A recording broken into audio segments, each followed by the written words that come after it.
regular since July 25th with an ERA just over 2 and an AL leading 3 complete games. Dallas has become a fan favorite in Oakland and has been the true leader of this young staff.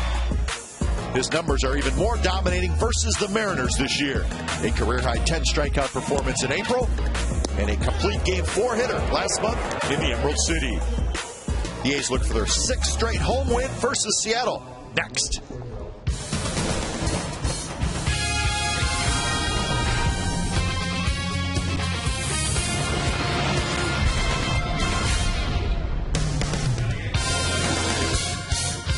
Ichiro Suzuki and the Seattle Mariners in town as we get set for Game 2 of this 3-game series. A's won last night, so they will try to indeed make it 2 in a row. Derek Barton in there as always, so he and the Athletics kept an eye on the scoreboard today. More good news, the Rangers lost, so A's need a win. If they win it, they'll be 6 back. Mariners, A's coming up on Comcast Sportsnet California. Hi again, everybody. Welcome to Oakland A's Baseball. Along with Ray Fosse, I'm Glenn Kuiper. Well, I just gave you the update on the AL West. Good news from Toronto, 8-5 the final. The Blue Jays just finished off the Texas Rangers. So the game tonight, A's will send Dallas Braden to the mound. His last 2 starts, Ray, a shutout in Texas and then cramps in New York because of the hot weather. So it's been 2 different kind of starts. Well, both of them under the heat. A lot of heat in Texas, but he pitched outstanding baseball. The complete game, he did a tremendous job with a great changeup.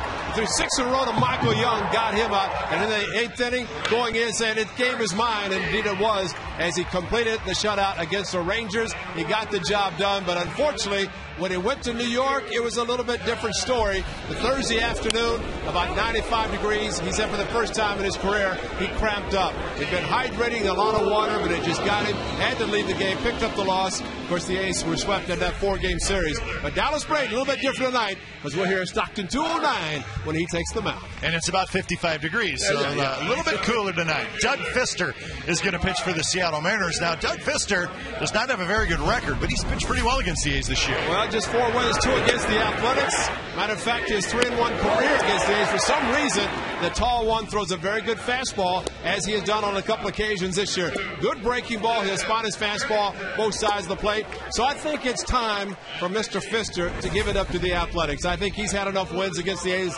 this year, and especially with the A's. Look at the scoreboard. They need another win tonight. Indeed. If the A's win, 6 back in the AL West, so they continue climbing back in this race. So the A's indeed need a W tonight over the Seattle Mariners.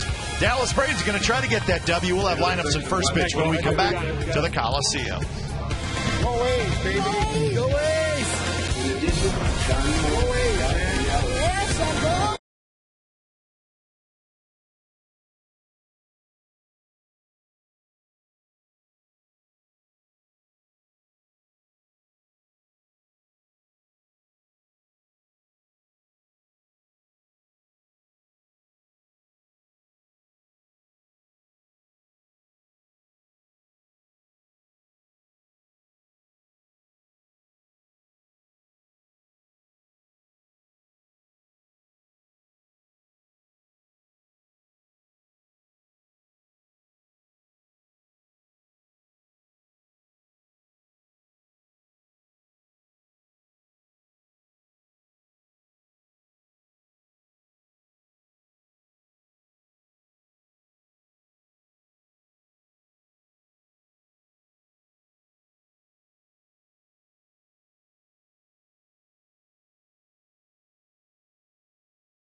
Find out what's possible with the nation's fastest mobile broadband network. AT&T. Rethink possible. And by Corona. Relax and refresh with Corona and Lime.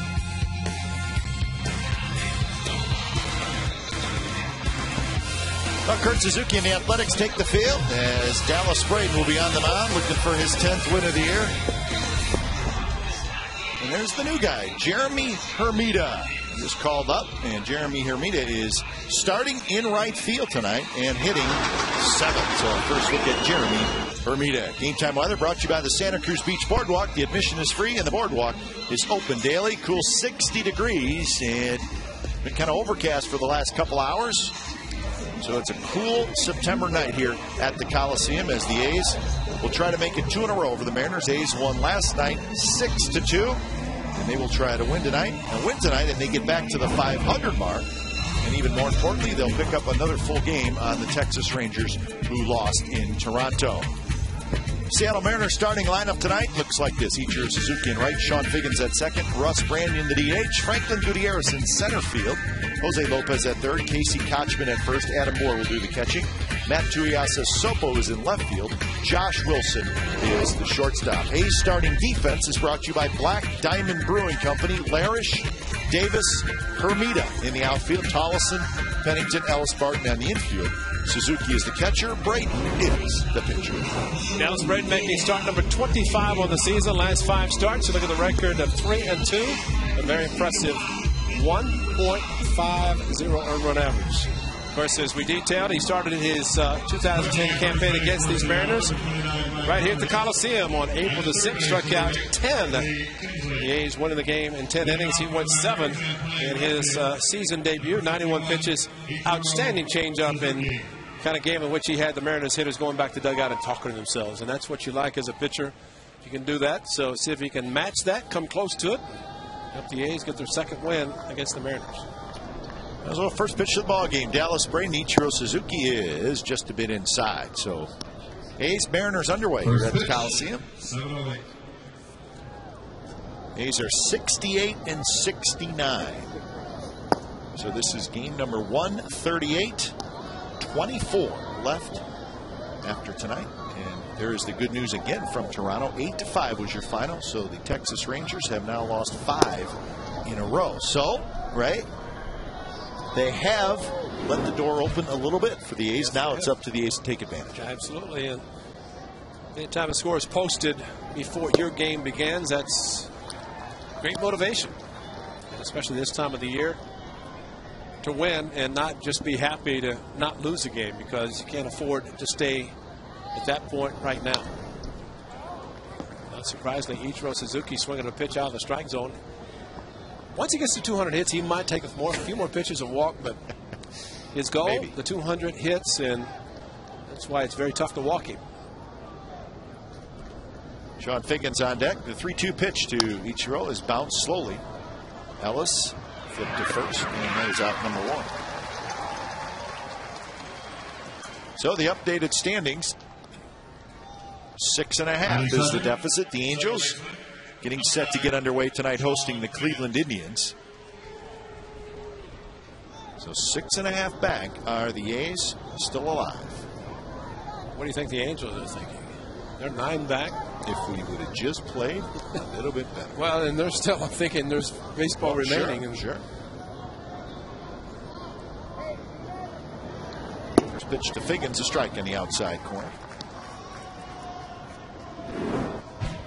The Rangers were behind 8-2 in that game, and then it was 8-3. They scored a couple runs. They ended the game with the tying run at the plate. Michael Young lined out with 2 on, and he was the tying run. So that is how that game went final. But Toronto, 4 home runs. Really, the Rangers pitching staff is really struggling right now. I guess the Blue Jays, everybody struggles. Yeah, that's true. That's wish Cito Gaston well in his final season of managing, but glad we're not seeing him anymore. Especially in that ballpark. They seem to really bomb on people in that ballpark. Vernon Wells, a pair of home runs. Figgins takes low, 3-1. Seems like mostly fastballs from Dallas to the first 2 hitters. And throwing 10 pitches.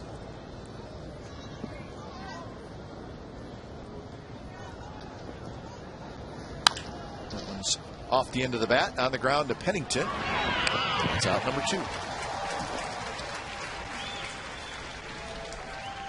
Coco Crisp, short relief tonight. Maybe not. Joey Devine simulate a game tomorrow. All right. And Casey Chavez right behind, so that's a threesome there.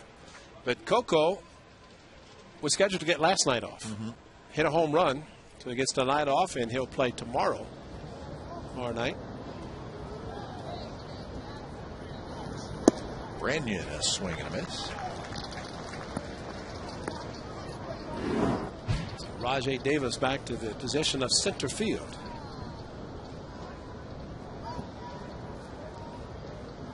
Which he feels very comfortable regardless of where he plays in the outfield. He'll be in the leadoff position again tonight. So if I told you that today, September 7th, that the outfield would be Larish in left, Davis in center, Hermida in right. If I said that to you like the last day of spring training, would you have looked at me strange? Well, I look at you strange anyway, but I think in that particular instance, I would have really looked stranger. Yeah. Mikey might have looked at you a little bit strange. Well, he does, you know. I got people on each side of me looking at me like I'm strange. That's okay. This is what Coco did yesterday. So it was a good start for the A's. It's the second pitch of the game. His first walked off as a member of the leadoff home run as a member of the Athletics. Third his career. You know, I said, why did it take you so long? 2003. He said, I wasn't leading off that much. So it's tough to lead off home run if you're hitting someplace other than leading. Almost impossible. Yeah. Swing and a miss. Branyan chased the ball out of the strike zone, and Dallas Braden, a 3-up, 3-down inning. A couple of ground outs and a strikeout. Doug Fister set to take on the A's, no score after half an inning.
Then it's Barton, Suzuki, Custody, H, Ellis, Larish, Hermida, Tollison, and Pennington. Defensively for the Mariners, Triasa Sopo in left, Gutierrez in center, Suzuki in right. Third to first, it's Lopez, Wilson, Figgins, Kochman, Edamora once again the catcher, and Doug Fister. 6'8" Doug Fister from Marseille. We got friends and family here tonight. So Doug Fister taking on the A's tonight. He was here last year, had a bunch of placards out there with Fist on them. That's right. I don't know if they're back or not.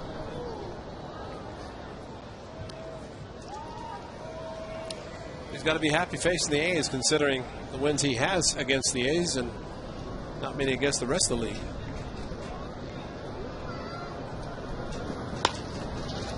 Rajai Davis shoots one foul. It's been a strange year for Pfister. He pitched very well at the beginning of the year.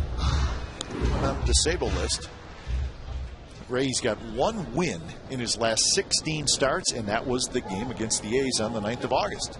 And 2 of his 4 wins this year against the Athletics. Josh Wilson backhands, throws, and they did not get Rajai Davis. He beat it. Rajai beat it, and he made the call himself. Safe. But Josh Wilson caught the ball, hesitated slightly. And you see our Ultra Mo is brought to you by the Evergood Sausage Company. And you have a slight hesitation with Rajai Davis busting it down the line. Here's your Ultra Mo. Here's the double clutch. Did not have a very good grip. That's why he took the extra time. And then when he threw it, Rajai, you'll see him come on the screen. And even an Ultra Mo, as slow as that is, he's going to be just barely safe. But Derek Barton is stretching and been out because that extra foot. Tie goes to the run. Love to see Rajai Davis, the way he hustles every time he swings the bat and runs to first base. There's never a letdown, let up with him. And the infielders know that too. Absolutely. It's kind of both Ichiro and the A's Rajai Davis. It's great to have that kind of speed, because you know the infielders have to rush, maybe just enough rushing that in this case Rajai able to beat it out. There's a threat to steal. The infield really pinching towards second base. A lot of holes open up. And it's 3-0 to Derek Barton.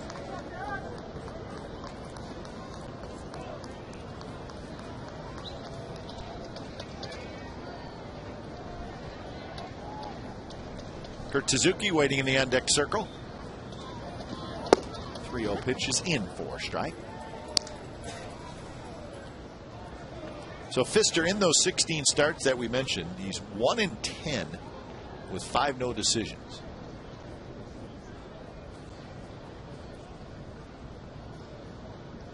Rajai Davis goes, pitches high, ball 4. First inning rally for the Athletics. Now 14 innings, Pfister has faced the A's, only 1 earned run in the last 2 starts, winning 3-0, 3-1. So a good start for the A's tonight. Rajai stepped a little bit out of the box at first base, but he did not hear anything, so he kept running, this time going into the head first slide. Like Sunday, whenever base hit was hit to right field, and he didn't know where the ball was. So a chance for the A's here in the first. Suzuki steps in. 246 with 12 homers and 57 runs batted in for Kurt. 0 for 3 yesterday. We had an RBI. He walked. 2 for 11 in his career against Pfister. Now Pfister looking back at second base. Figgins going to try to keep Rajai close, which opens up a big hole on the right side. Kurt Suzuki, aggressive, a lot more aggressive lately. Like that. And they really try to hit the ball through the right side. The hitters that talk to themselves when they know they just missed a pitch.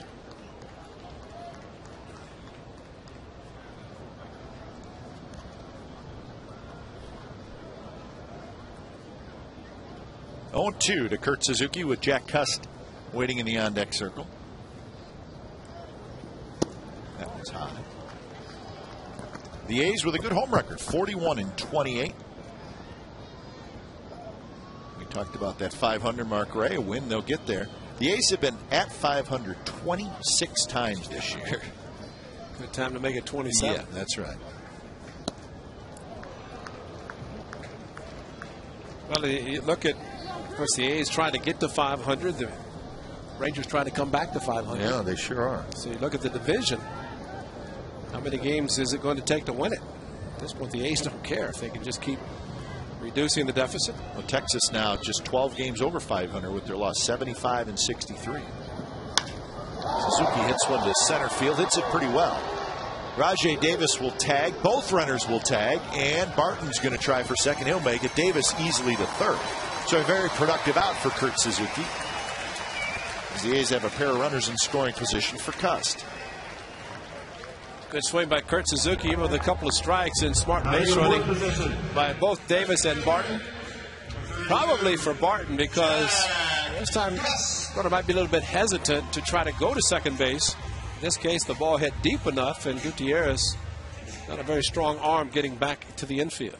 I see Steve Tolleson, who is hitting 8th tonight, talking to Kurt Suzuki about the pitches he saw from Pfister. 5 pitches. That's where he heads up by Tolleson. He'll probably talk to a couple of the other guys before he actually goes to the plate. Changeup from Pfister stays high. Cust hitting .276, 10 homers, 40 RBIs. A couple of hits yesterday, including a double, an RBI, and a run scored. He also walks. A good day offensively for Cust. Right here, he just needs to put it in play. And maybe be a little more aggressive. Might have gone out of strike zone on the pitch he just swung at, which is a good idea. 5 hits in his last 11 at-bats. That one up and away, 2-1.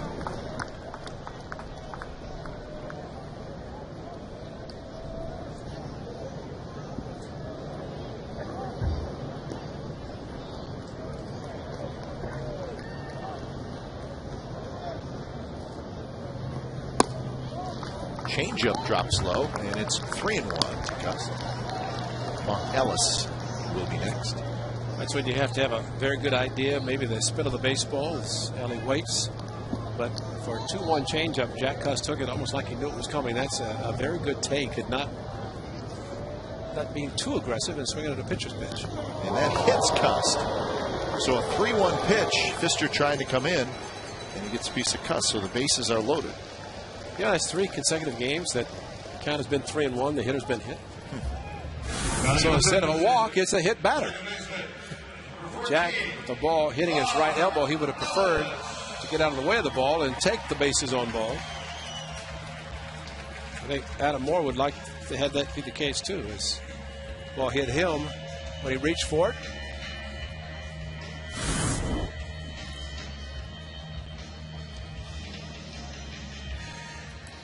So the A's need to capitalize here with Ellis stepping in. And the infield goes back in normal position, looking for double play.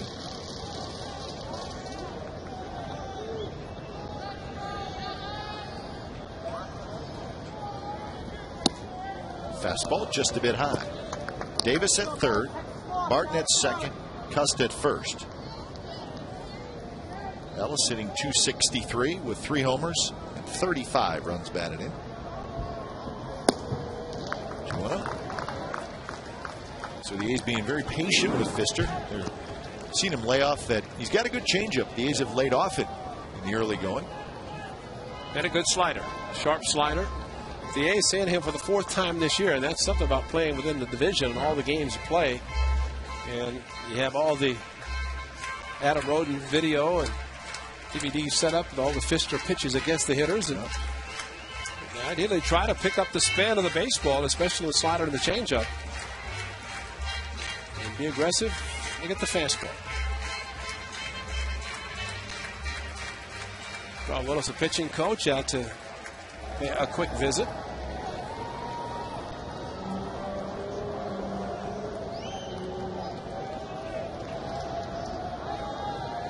Great spot for Ellis. And there's a fastball called a strike.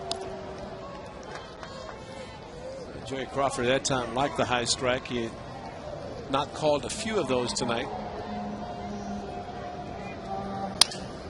A liner back to Pfister, and it's going to be a double play. A jam shot, line drive right back to Pfister. Flips to first, doubles off Cust, and the A's do not score.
cramping in this weather. No way. Stockton maybe, but not in Oakland tonight. Fister tough on the A's, which he has been, and don't worry about the others. Just play your game. Dallaire is the best and keeps it simple. That's right. Don't overthink. You know, it may have even been a little bit cooler in Stockton today. It was a little bit cooler out in our area. Yeah, you're right. San Jose was very nice at about 85. You were down in San Jose today. That's Chamber of Commerce lunch. Lots of good people down there. Oh, it's packed. 1,000.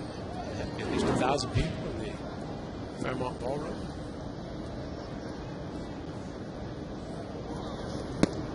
Low to Gutierrez. It's 3-0 to be Gutierrez, Lopez, and Kochman for the Mariners. Dallas Braden had a 3-up, 3-down first inning with a strikeout. Keep going 3-0. You're going to start to see some of these guys swing at the pitch. We have seen too many, actually. That went a very good pitch to the outside part of the plate. Ooh, close pitch and no swing, says Phil Cuzzy. It was close on the swing. It was close on the pitch. Yeah. And neither of the calls went the A's way. I thought the pitch would have been better. The check swing. They could have called that too. How about Tommy Cam? Just a little bit outside. Tommy Cam doesn't lie, does he? No.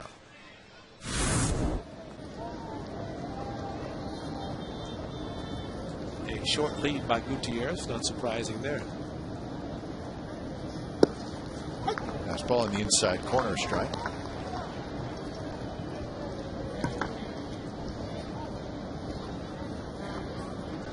Lopez, 238, 7 homers, 49 RBIs. And that's a shot past a diving Tolleson. So Lopez now has 18 hits against the Athletics this year. A high changeup, and Lopez was all over it.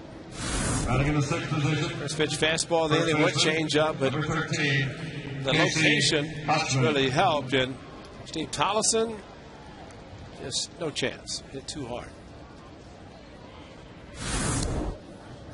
Boy, the A's did not score in the first inning, a golden opportunity, but Dallas Braden looking at a shutdown inning, even though the A's didn't score, just because of the possibilities that were there for the A's. First pitch to Kochman is sliced down the left field line. Larish racing over near the wall, and he can't get it. One run's going to score as Gutierrez hits the bag at third. They're waving him home.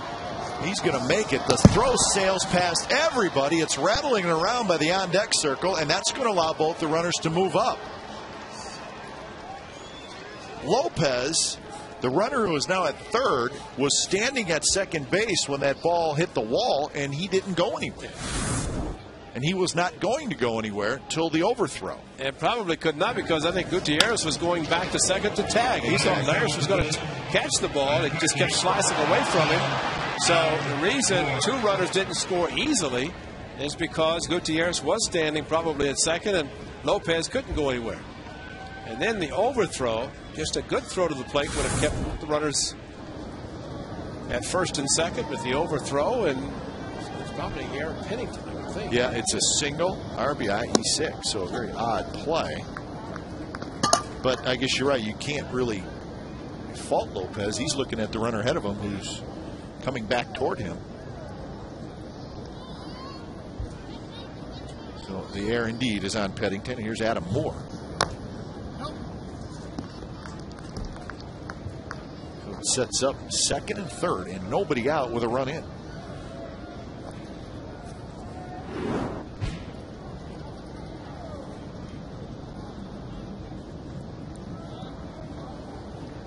Houdini taking a sip of water.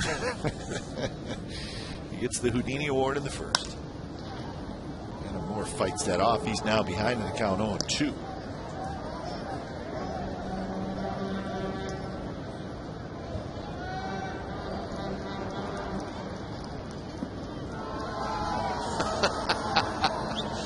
That kid that was given the baseball by the gentleman.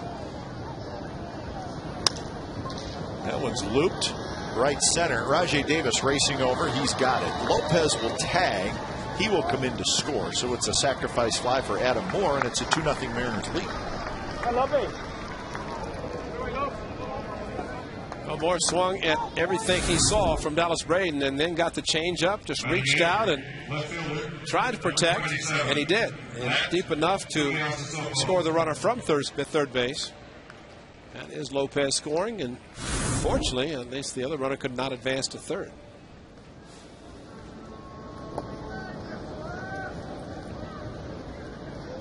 So here's Tuiasa Sopo with Kochman at second. Fastball outside.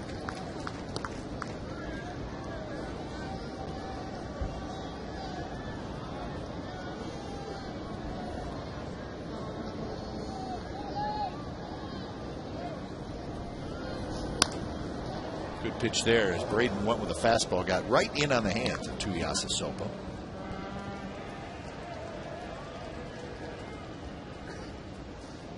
Good power, but Tuiasa Sopo has just not shown the consistency at the plate in the opportunities he's got in the big leagues, which is not necessarily a lot.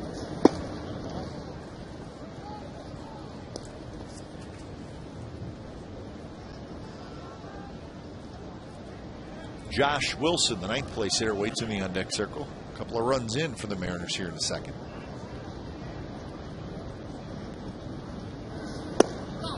Fastball inside to even the count at 2-2.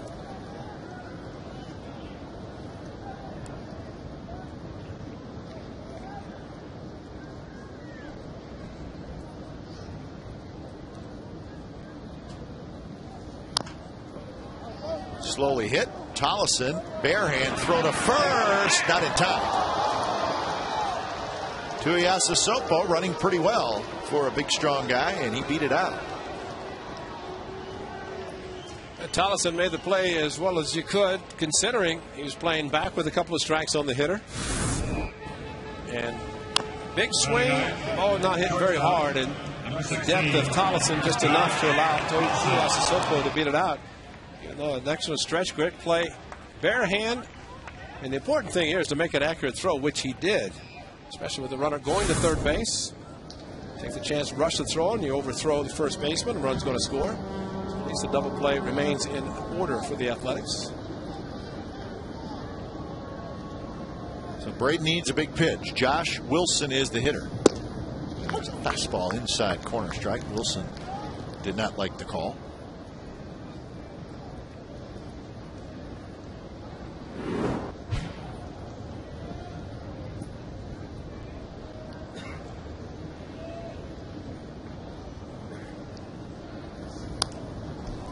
Another fastball inside, so Wilson says, well, I got to swing at this one because the first one was called a strike, and he fouls it back. It's right-handed batter. See a lot of fastballs inside from Dallas Braden, and of course ideally use the fastball in, changeup away. So far a few changeups that he has thrown have been location not exactly the way he would like them. That one is low, so the count 1-2. Josh Wilson getting a chance to play a lot of shortstop because Jack Wilson is on the disabled list.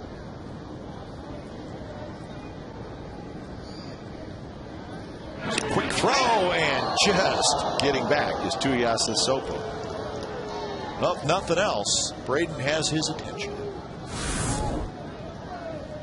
He was getting a pretty good sized lead, and Derek Barton, of course, is always a quick tag.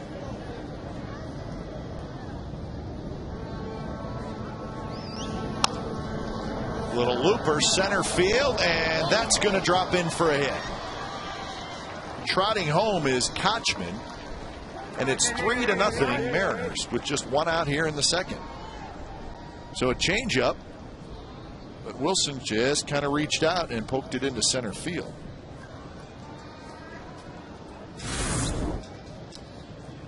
And very good changeup. That's a big swing, and you think back to early April, all those changeups would be swung at and missed. That's the difference in this game. Changeups have been hit. So what is the difference? Is it just maybe location a little bit, just the pitch is up just a shade? I mean, they're at least being thrown enough that the contact can be made. And in his first start, a lot of those changeups were down in the dirt. Guys were swinging at bad pitches. So after a 1-2-3 first inning, a walk, a single, single, sack, single, single, and still trouble. And Ichiro, who takes low. Ichiro grounded out to second in the first inning. Runners in scoring position. That's career. 337 for Ichiro. Tuiasa Sopo at second and Wilson at first. And that one's looped down the left field line, and that's fair. And that's going to knock home another run as Tuiasa Sopo comes in to score. Right on the line. What can you do? Nothing. Not a thing. Flare.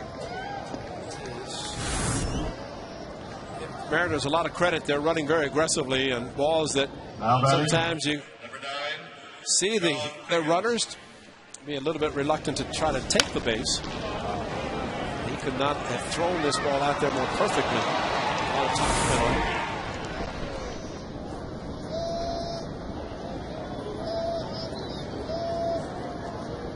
it. So now you got to face Figgins. Good pitch there by Braden. So 5 hits in the inning. Also a walk, an error by the Athletics.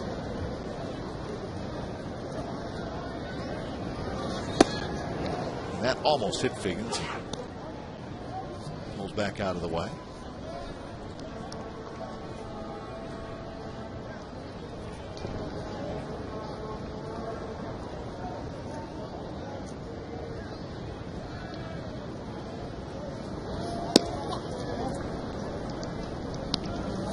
A 3-up, 3-down first inning for Dallas Braden. Different story here in the second.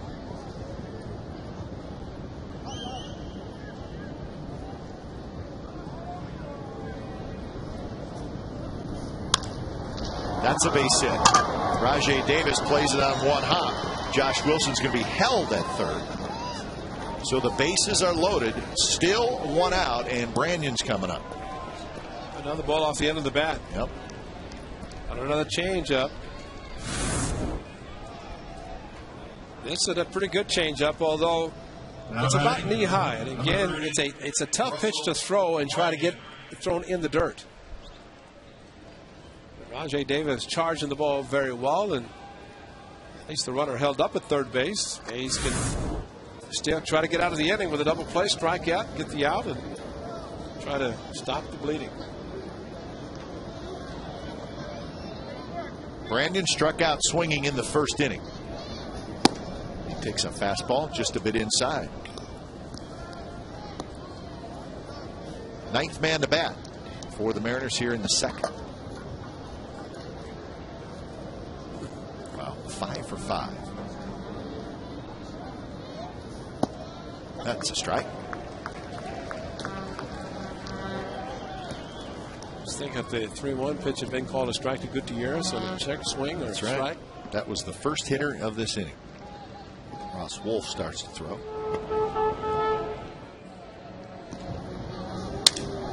Brandon, a little looper, and that's going to get over the infield. That's going to score 1. They'll hold the runners everywhere else. And another little looper. This one a broken bat. I'll say it again. What can you do?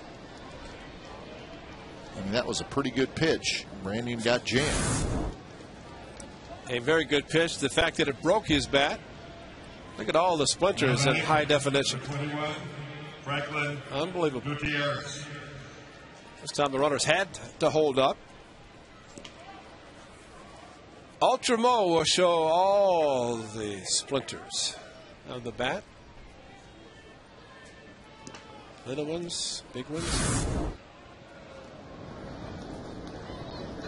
6 for 6 with runners in scoring position. Gutierrez got a fastball and he had a good swing. He fouled it straight back. You know, this inning, only Kochman's ball to left field that was slicing away from Large has been hit hard. Yep. It's the only one. 7 line drives in the morning paper, though.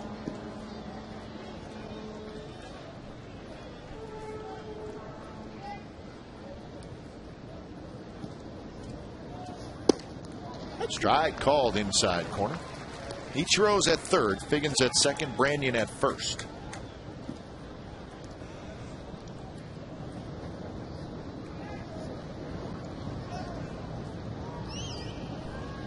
So 0-2 to Gutierrez.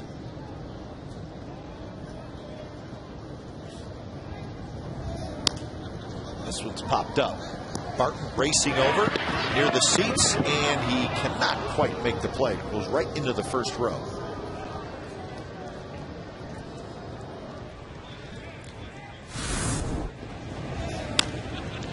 A lot of foul territory, and Derek Barton knows it as well as anyone, but just ran out of room.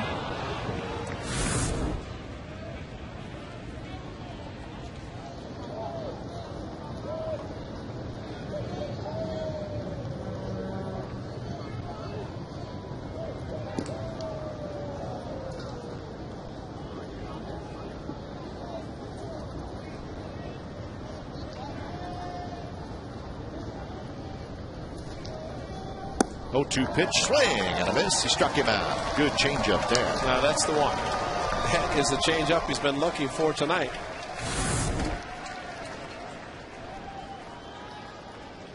That's the one the hitters were swinging at in his first start of the season. And they got very little, if anything, off Dow Spring. So here's Lopez. Still got to be careful with this guy. That changeup is outside.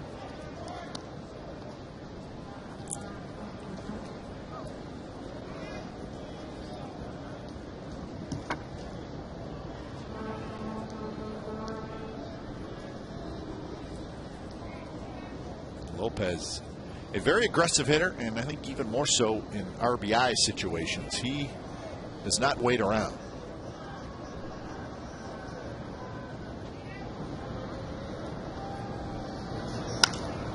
That one's hit to right center. Hermita's back there, and Hermita makes the catch. Side, retired. But a big inning for the Seattle Mariners. They score 5 times. Bottom of the second coming up.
Pitch 7:05, 10,000 fans that night will get a 2010 A's team photo, and it's brought to you by Comerica Bank. For tickets online at OaklandAthletics.com or call for 877-493-BALL.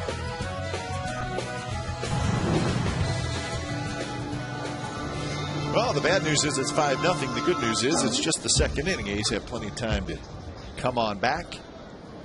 be Larish, Hermida, Tollison. These are the bases loaded and 1 out in the first. Did not score.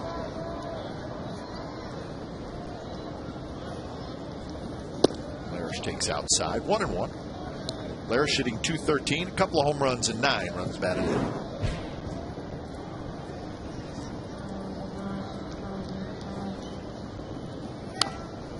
Checks his swing and high fastball, fouls it off. Well, 2 things have to happen for the A's. Dallas Braden has to put up some zeros, and the A's have to mount their comeback. Starting now. Dallas, good job with the bases loaded and only 1 out. Did not give up another run. Strikeout, big strikeout, Gutierrez. A's have to forget about the first inning when they had the bases loaded and only 1 out and could not score.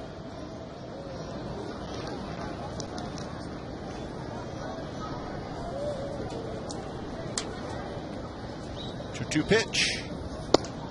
Just a bit outside, and now full count.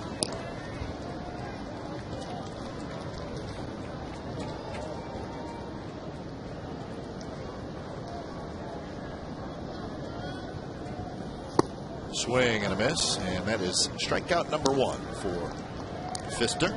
So that'll bring up Jeremy Hermida. Bloomberg Sports is the leader in data analysis and has developed an analytical product being used by baseball clubs. There's also a product for fans.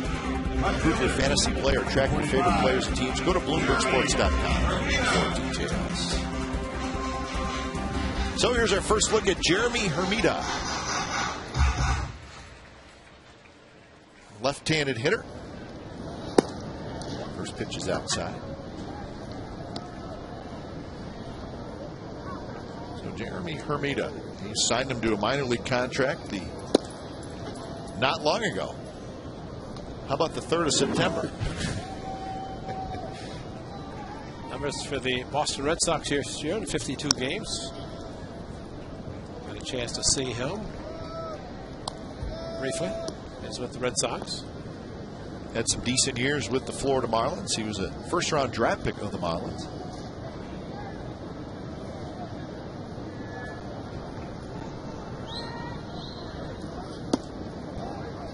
And maybe a guy, Ray, that A's want to get a good look at in September. And if they like what they see, maybe part of the 2011 A's. Never know. He does have good power. He will strike out a little bit.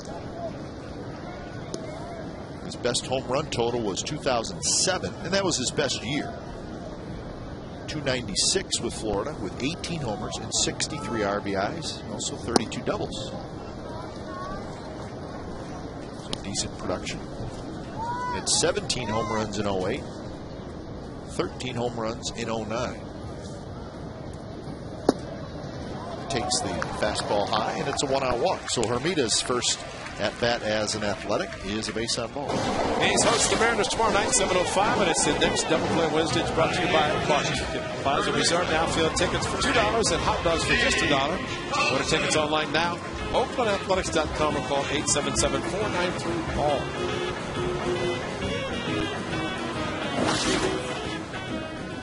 Night game tomorrow. Day off Thursday, and then the Boston Red Sox will be here for the weekend. What the Red Sox do tonight? They got hammered. Rays 14, Red Sox 5 at Fenway. So those are losses that, quite frankly, the Red Sox just can't afford. So they lose a game in the wild card standings. They're now 7.5 behind Tampa Bay in the wild card.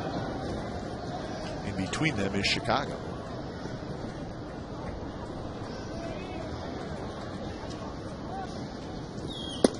Fastball a little bit high. Minnesota just won 10-3 over Kansas City. They can't lose. And the White Sox lost. So Minnesota extends their lead to 4.5 games in the Central. This is the wild card race, which, I don't know, is it a 3-team race? Sort of. No. You're calling no? I was trying to be kind. I tend to agree with you.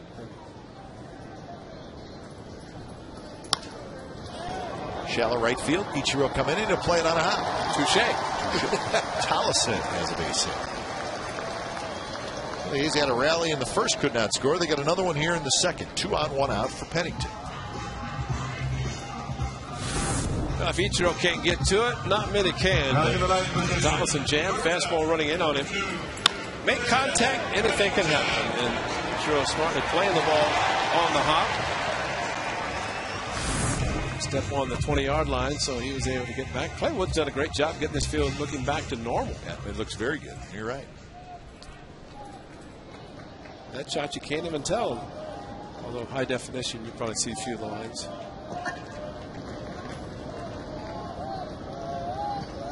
Pennington takes high.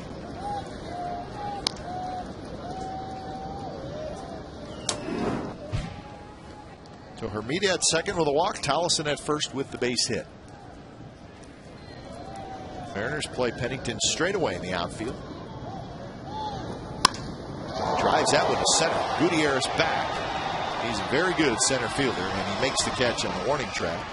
Hermida tried to get back and tag, but could not do it in time. So it's a fly ball out for Pennington, and the runners remain at first and second. Well, that's the difference of 1 out, nobody out.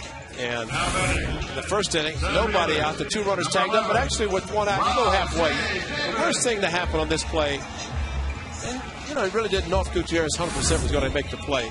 But if you don't go halfway, you tag up and he drops the ball, you're not going to score. That's embarrassing. You know, the ball is hit center field 400 feet away and you don't score. So Hermida actually made that play correct. That one bounces away from Adam Moore. Gets to third inning. That's right. So both the runners move up.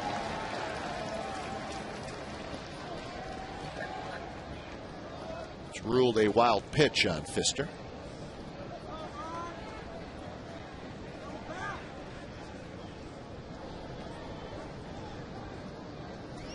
So we got a treat for you coming up next inning. Ben Sheets is going to join us up here in the broadcast booth. We've talked a lot about Ben this season. He's a lot of fun to be around, and we're going to get a little taste of Ben Sheets when he comes up here. So he's going to be serious. He'll be serious. No, he's not. Yes, he is. We don't know if we want that or not. He's a good guy, and so he's going to sit with us for a little while, talk a little baseball with the Ben Sheets twist to it. And tomorrow night, Eric Chavez will be coming up. That's right. He'll join us tomorrow night. So Eric today, he looks great, doesn't he? Ben Sheets hanging out with the radio guys right now. There's the, what do you want to call that? He doesn't have a microphone on. So he's with the radio guys. And radio, I believe, is just audio, is it not? Rajay Davis is retired.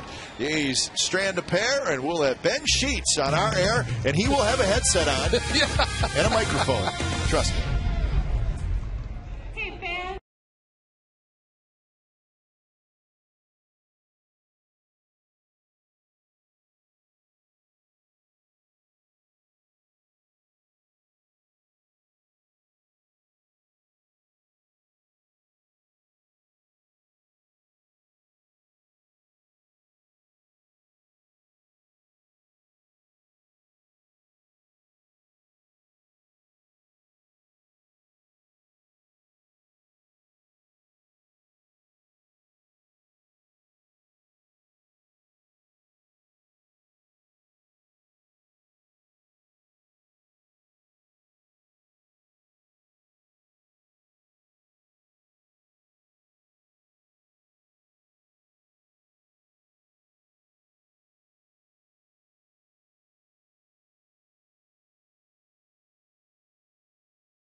Pete's in the booth with us. Ben, of course, on the disabled list, but we wanted him to come up, have some fun. We've been telling people how much fun you are to be around, so don't let us down. Yeah, I know. Believe it. That's going to cost me. Yeah. So Braden facing Kochman, Moore, and Tuiasa Sopo. So knowing you, Ben, not being able to play, it's got to drive you crazy. It's not much fun. No. You know? I mean, you come to the park every day wanting to play, and like I said, it's not much fun. But I think the biggest thing that you miss is, I don't miss the going out there physically and taking a pounding, but it's just really the preparation in between starts that you don't even think about, but that's what occupies so much of our time. And you were always one that when you came out of a game, you always stayed on the bench regardless. How did that start? I'm not sure how it started, but why did you do it? I don't know. I come to realize that I wasn't doing anything very important inside. It was like, somebody told me a story that sometimes when the position players come out and, these other guys are watching them on the bench the whole time, and then the guy will go in and replace him, and them guys will go inside. And the backup was actually telling me the story, and he didn't like that. And I thought, well, you know what? That can go for a pitcher too. That we out there and they're spending their time watching us, and they're out there trying to save our game or keep our game close. And why not us be out there cheering? We put so much into the game already.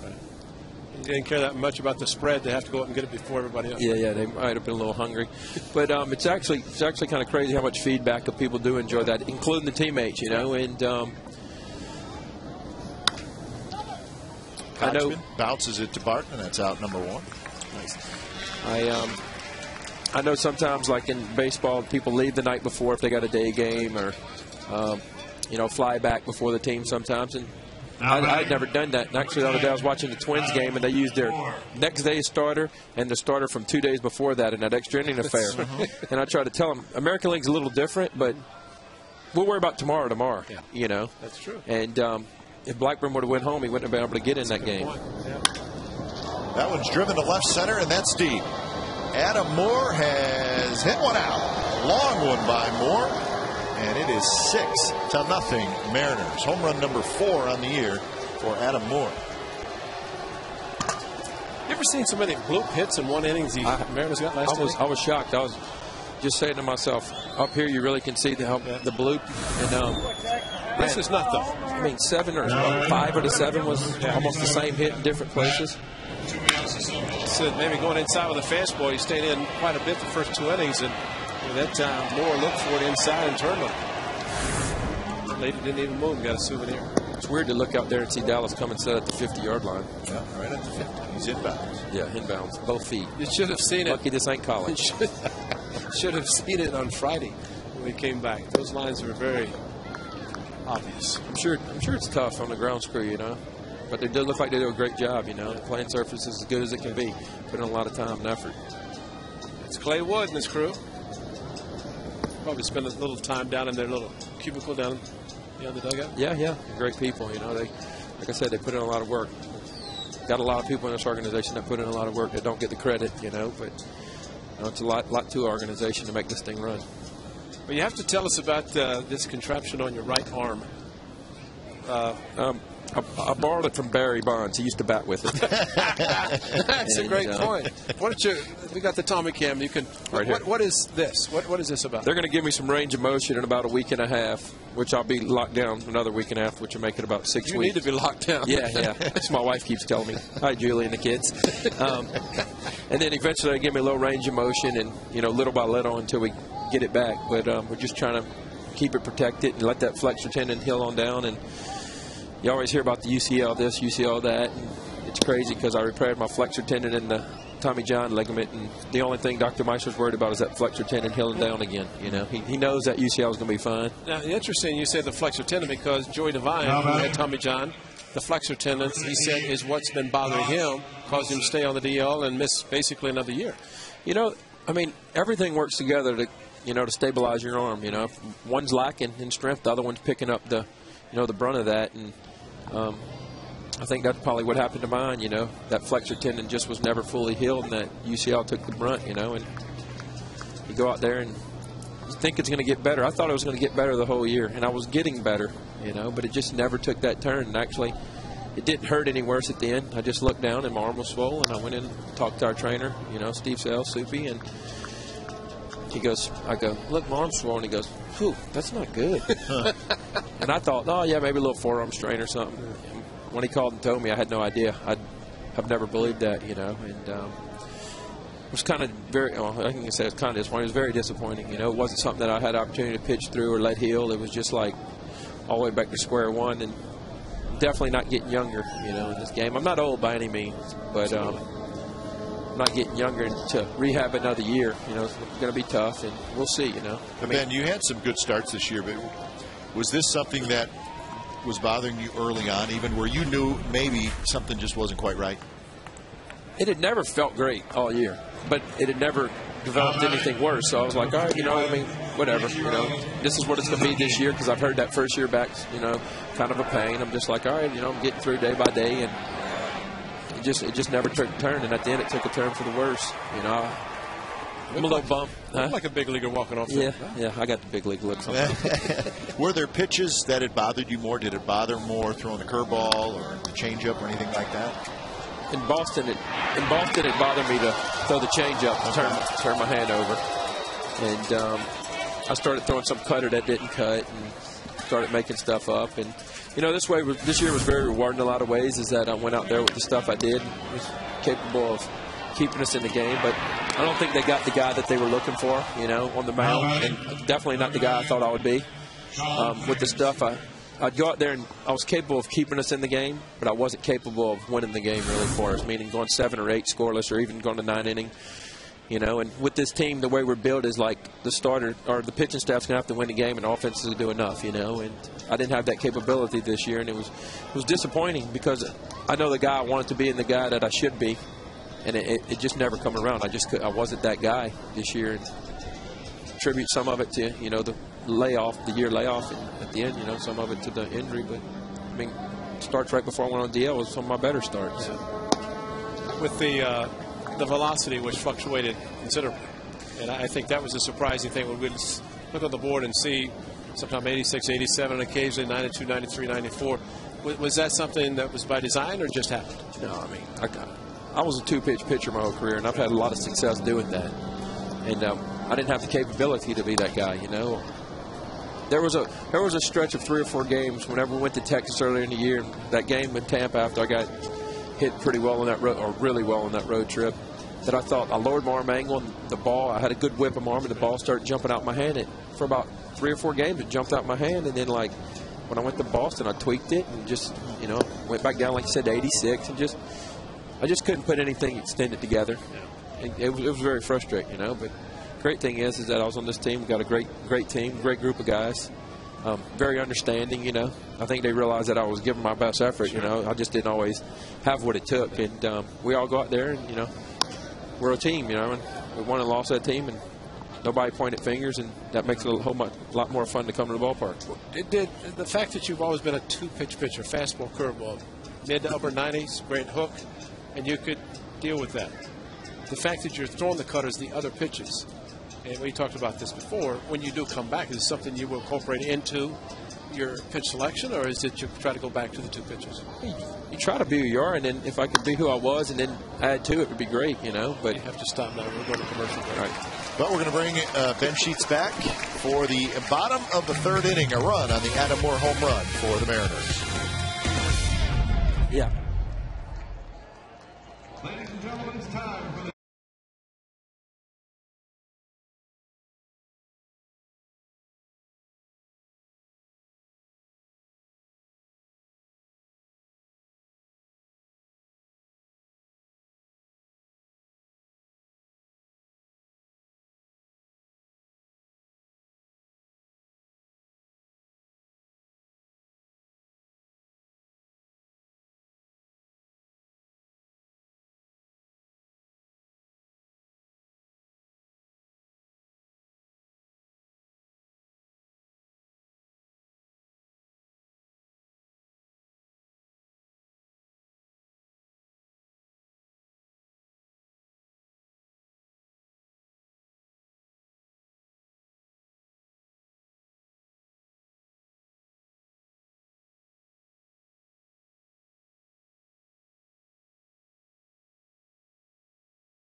This was June 25th against the Pittsburgh Pirates. He got the W. He had 9 strikeouts in 6 innings. The A's won the game 14-4.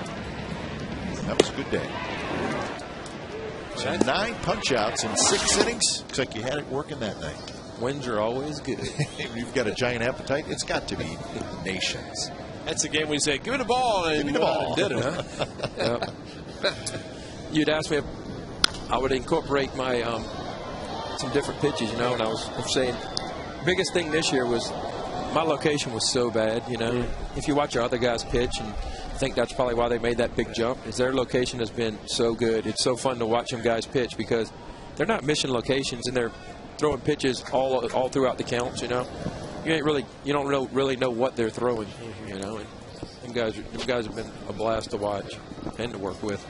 But ideally, you'd like to go back to the way you started, and let's get the 2 pitches and just see how it works out. Yeah, I'd like to be who I was, and I'm not going to come back unless I could somewhat be that guy. I feel like I've got some additional pitches that can definitely help me out, but unless that fastball and that curveball is somewhat of what it used to be, I'm not going to make an attempt to replicate this year. Ben, you said something interesting between innings about when you played for Milwaukee, you didn't have a lot of run support, teams that were offensive, but the last 2 years you did. And your club this year, watching you guys take the mound, not a lot of offense, a lot of low-scoring games, and almost like you have to pitch a shutout. Explain the difference when you have, and you get some offense, versus when you go out there and you know that every pitch is so critical. There's no doubt whenever you get some offense, you kind of relax. And like I say, sometimes we give up a home run in 7 innings, and it's the end of the world. And realistically, that's a great ball game. You give up 1 solo homer, but it's like every pitch is dwelled upon whenever you aren't scoring runs. And tribute to our offensive players. They go out there and they give it all they got every day, and they work hard and they work super hard, and they understand. They understand if they can get this pitching staff 3 or 4 runs that we got an opportunity. So they're bearing down, but it's in the back of your mind too. Like when you get in a little jam, if I give this up, it's gonna be hard to get it back. And I think sometimes we try to be too perfect, and that's a recipe for disaster. Whenever you try to be too perfect as a pitcher, you start walking people, or getting behind in counts, and that's when hitters become a lot better than they actually are.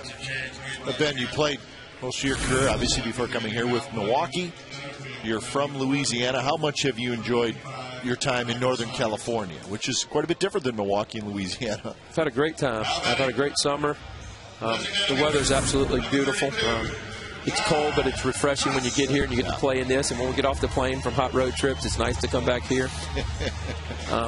People are super supportive. The fans that we have are super supportive. Like I said, the organization ran well from the top down to the bottom, and I can't say one negative thing about the organization, realistically. And I've enjoyed every single day. How long is it going to take, what you've undergone surgery-wise, rehab timetable from, say, now to when you get to the point where you can get on the mound, start throwing, and make a comeback? We'll see. I'm sure we're going to be real conservative, but, whether I come back or not, it's not the end of the world for me. I'd like to play if the arm lets me play, but if not, there's so many other things I want to do. Like what? I like to talk, so I enjoy doing this.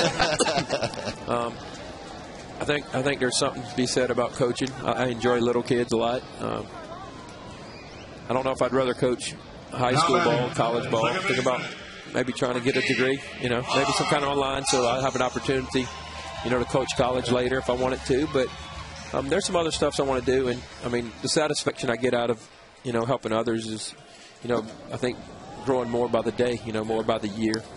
And I think some of that's our competitive edge that, I don't want to say we lose it, but it's like before it was always so selfish, like you want to be that guy, and then as you get older, you kind of like grow out of it, and you want to be that guy, but you're so much happier for everybody else too. And all right, Ben, you want to stick around for another half inning? I ain't doing Perfect. We'll visit more with Ben Sheets when we come back. 6-0 Mariners. Go down there and eat.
cash and prizes every day. Visit cashfreak.com for details.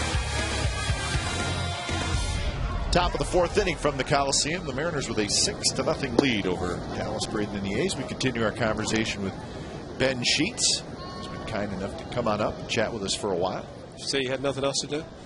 No, I wanted to do this. I had a lot of stuff to do. Had the home arm in this position for a little while. Maybe change it to this position later. So, you know, it's a lot of time. It's hard work right here. How about the family? You got the boys started school?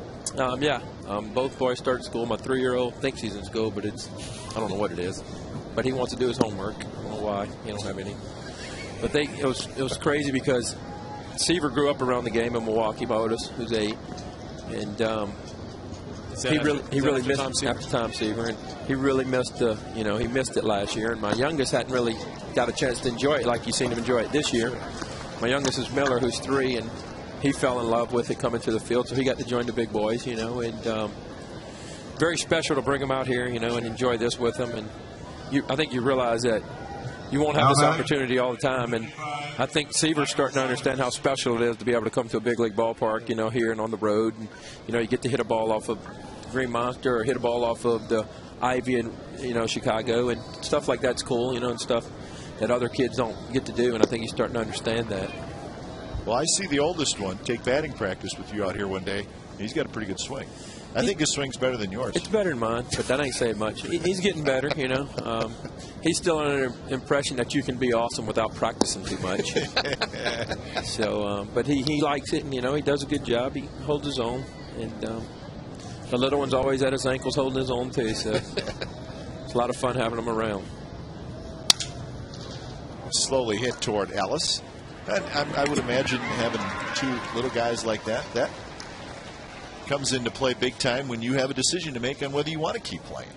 Well, in an ideal situation, I might be a lot closer, to retirement than how it's played out. But seeing their faces and how much they enjoy coming out here, it's a give and take. It's hard to leave the house and not see them play in some of their games. Or, my father always there whenever I got to play in Little League, and you almost feel obligated to give them the same opportunity that I was given, and I remember how important it was and how good I felt that, to perform well, and my dad to get to see it. And I took a couple red eyes. I seen Seaver play this year, and I think he really appreciates it. And I know he's young, but it's I know it means a lot. Well, Ben, thanks for coming up. We appreciate it. Good luck whatever you do. If you retire, you've had a wonderful career, but we hope you keep playing because we want you in baseball. You're one of the good guys. Thank you. Ben Sheets has been our guest. Try to get the A's going here. They trail 6-0.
We certainly enjoyed our chat with Ben Sheets. He's chatty. He's a good man. Yes, he is. We had fun with him, like we knew we would. But now we need to try to get the A's going here. They are down by 6. Still time left as Jeff Larish leads it off. It'll be Larish, Hermida, and Tollison. This one popped up 5. It's one of those games that you get down by as many as the A's are right now and forget about how the Mariners scored and scored their runs. But bottom line, this is where the A's can look and say, well, nice to have that big bopper in there that you could Get get a three-run home run. And it's been a while since the A's have had one of those. And Pfister, talk about a second life after bases loaded 1 out of the first inning. He's given up hardly anything since then. Hit in the second, hit in the third, and that is it. So with one out, Hermida will hit. But sounds like Ben Sheets has a long road back to recovery if he decides to pitch again. But I also got the feeling in speaking with him, Ray, that if he decided to not play anymore and retire, he would be just fine with that. Well, when you have young kids, a 3- and 8-year-old, as you mentioned, the 2 boys, then they'll occupy the time. But I also think, and I've said it many times, that the game needs the good people and the good players to stick around, maybe even after the kids are raised. Frankie Viola, seeing him in Minneapolis. His family's raised, and now he wants to get back in the game. And there's no doubt the money that the players make, they should have enough that they can stay home, take care of the kids, watch the kids as they play and do the activities, and the parents can be there, the father can be there, and then point in time when they want to get back in the game, I think it's great. Mark McGwire, for him to come back and just be happy to be back in the game, not for the money. The money, just want to be in the game. Got a lot to offer too. And Ben would be that way. Chavez going to be that way. Eric Chavez is going to be great when it comes to getting back to the game. Tollison had a bloop single in the second inning. One of the 3 hits for the A's in the ballgame. That pitch just a bit inside. 1-1 the count. Pfister with 4 strikeouts. He's walked a couple.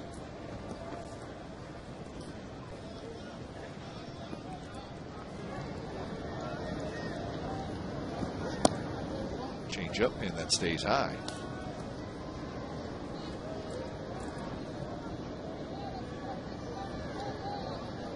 Mariners with 5 in the second and 1 in the third. Liner into the glove of Jose Lopez, and Pfister has his first 3-up, 3-down inning. We're on to the 5th from the Coliseum, 6-0 Seattle.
Which two former A's were involved in the first ever home run versus the Mariners?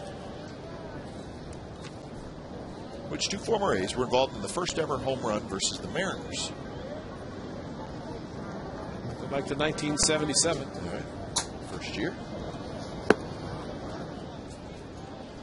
So does that mean they were not playing for the A's when it happened, but they had happened to play for them before they moved, before the Mariners came in 77? So evidently that is what it's all about. Well, you are narrowing it down a little bit anyway. 77 was the first year. Yeah. Dave Niehaus. He was there. He was there from day one. Hall of Famer, broadcaster, and one of the real good guys of the game. Dave Niehaus does radio and TV for the Mariners.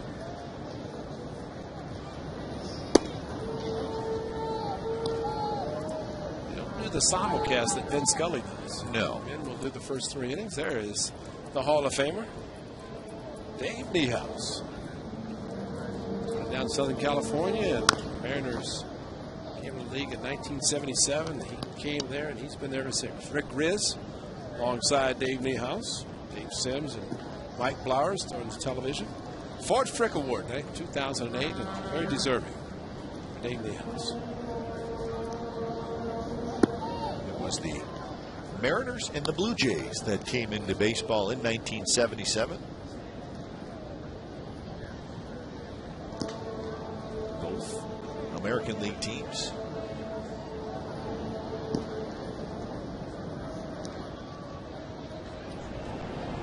Blevins loosening for the Athletics.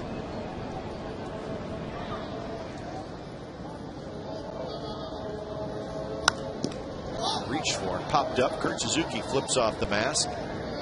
Foul territory. Kurt has it, and Coxman's retired.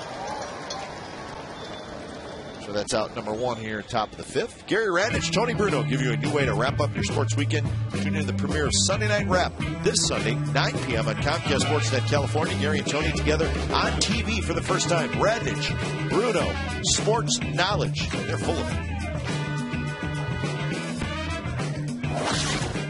1 out for Adam Moore. Moore homered in the 3rd. Deep drive to left center field. And he also had a sacrifice fly in the 2nd, so a good offensive night for Mariners catcher. Fastball right there at the knees.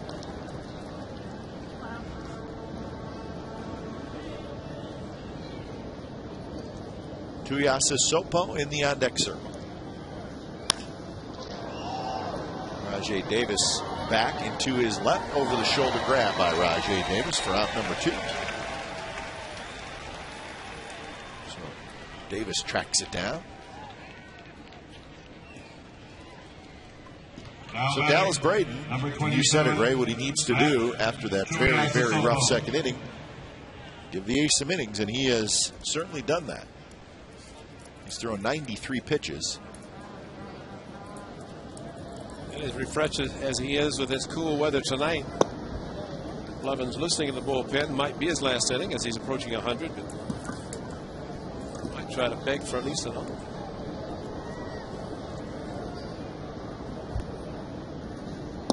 Changeup is high. Boy, what a huge difference though if you had to go your bullpen in the 2nd or 3rd inning, and instead maybe the 5th or 6th.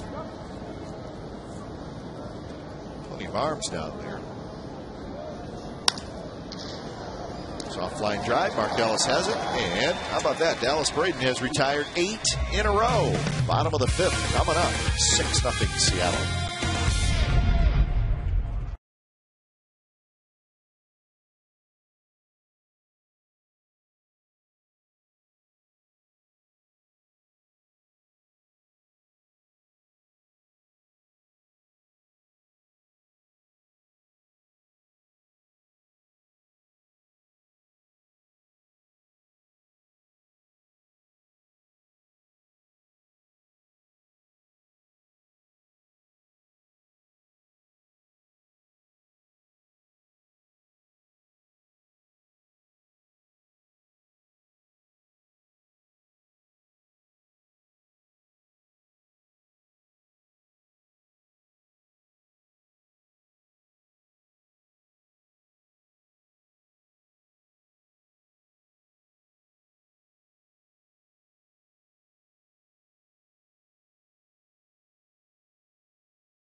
from the Coliseum. Cliff Pennington.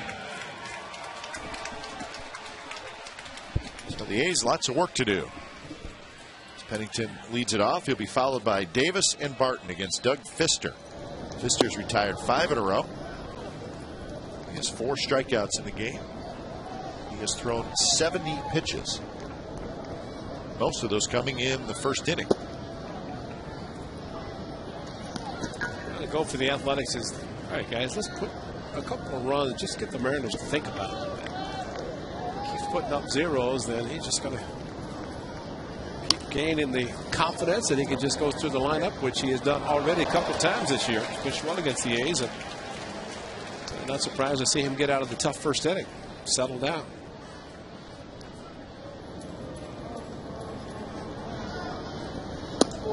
That pitch is high, 3-1.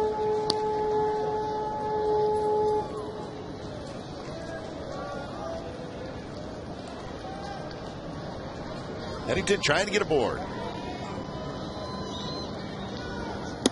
And he does. So a couple of changeups that Fister left high. So a leadoff walk.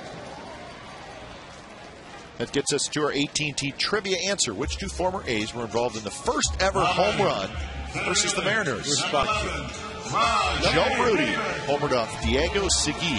That's right. And that was the first Mariners game ever. That's right. April 6, 1977.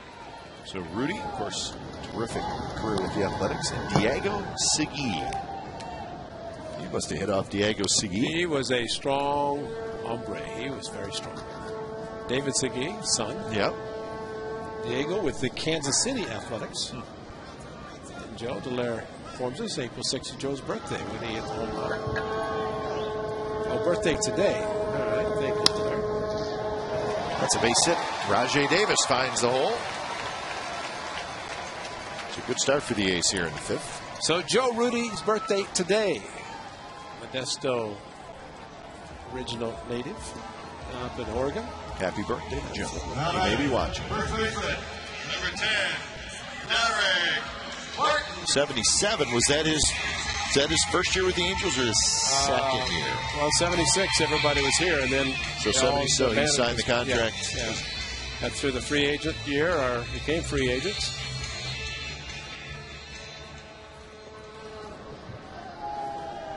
So the A's need to string some hits together, kind of like the Mariners did in the second inning when they got 7 hits in the inning.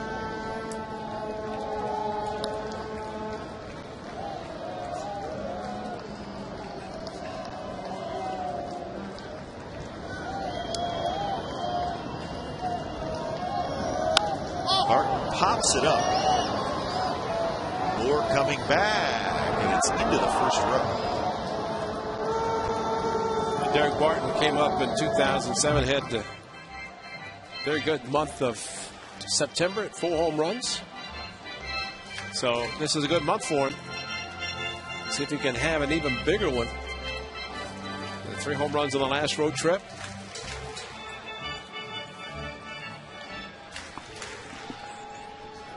Asking if it was a strike. Jay Crawford said you swung at it, son, so that's a strike. I can't tell you what I would have called if you wouldn't have swung. That's right. It's contact is made, there's no chance. A's will get some help. Wild pitch, and now it's second and third, and nobody out.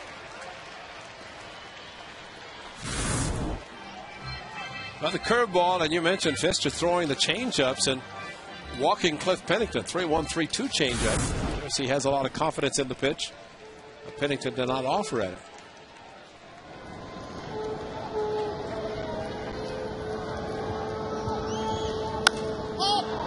This one's popped up foul territory. Lopez makes the catch, so Barton cannot get the run home. So that'll be a frustrating at bat for Derek Barton, as he is now 0 for 2 with a walk. Now batting, the catcher, number 8, Kurt Suzuki. So Kurt Suzuki will try to get him home. And Dallas Braden is going to be finished for the night as Jerry Blevins continue warming up after the 1 out. He's got to be frustrated because if he forgets about the second inning, which he's forgotten about it, but unfortunately the numbers are still there. Well, that's one of those innings where you go, what the heck just happened? Positive thing, he had the bases loaded, one out, and got out of it without any more runs scored. Could have been worse. Changeup, outside corner, strike 2 call. That one had a little tail to it and it came back from the corner. And more of the catcher setting up in the middle of the plate, and that's where you want to set up with a changeup. Kept the ball in the strike zone. That's a base hit to center field on an 0-2 pitch. It's going to drive home one. Davis is going to score as well, and the A's are on the board at 6-2. 0-2 pitch. Kurt Suzuki rips it to center.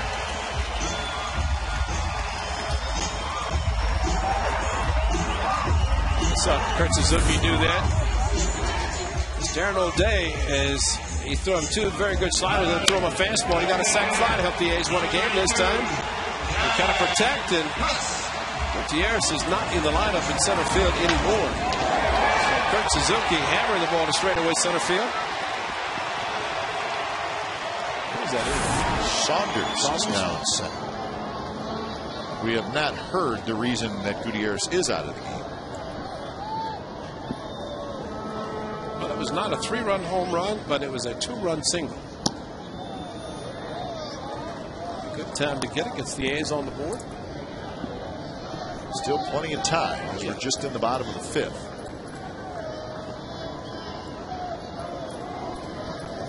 Swing and miss on the changeup. He throws that pitch a lot. Not as much as Dallas Braden throws his changeup, but I don't know if anybody throws it as much as Dallas does. Typically, a right-hander does not have the same type of changeup the lefty does. Rich Harden is a 2-pitch pitcher, throws an excellent changeup, but it's not the type that Dallas throws. It kind of tails away from the right-handers. That being the lefty.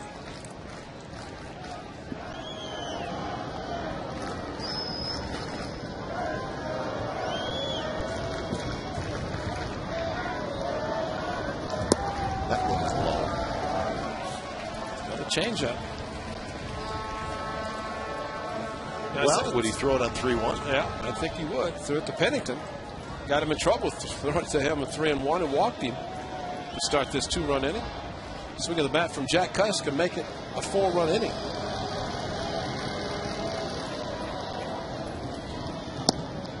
And it was a fastball, and it was a little bit low.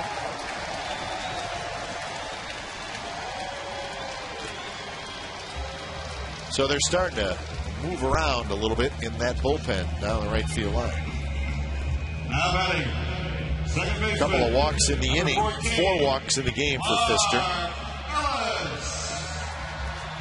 And Carl Willis will trot out, chat with Pfister, and give guys in the bullpen a little bit of a chance to get loose.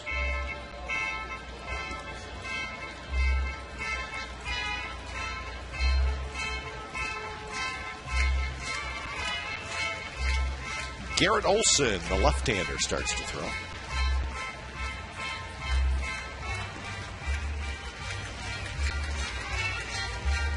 So a couple of singles and a couple of walks in the inning, and the A's are on the board, and they're not done yet.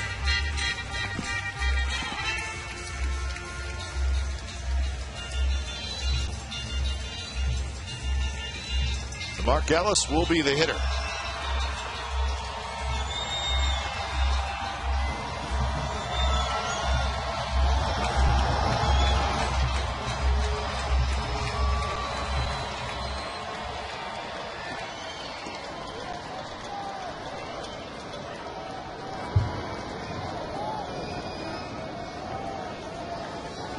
First pitch to Ellis is a strike with a fastball in the outside corner. Ellis 0 for 2. Lined out in the first with the bases loaded. Lined out back to the pitcher, and it ended up being a double play. Bounced out to third to end the 3rd inning.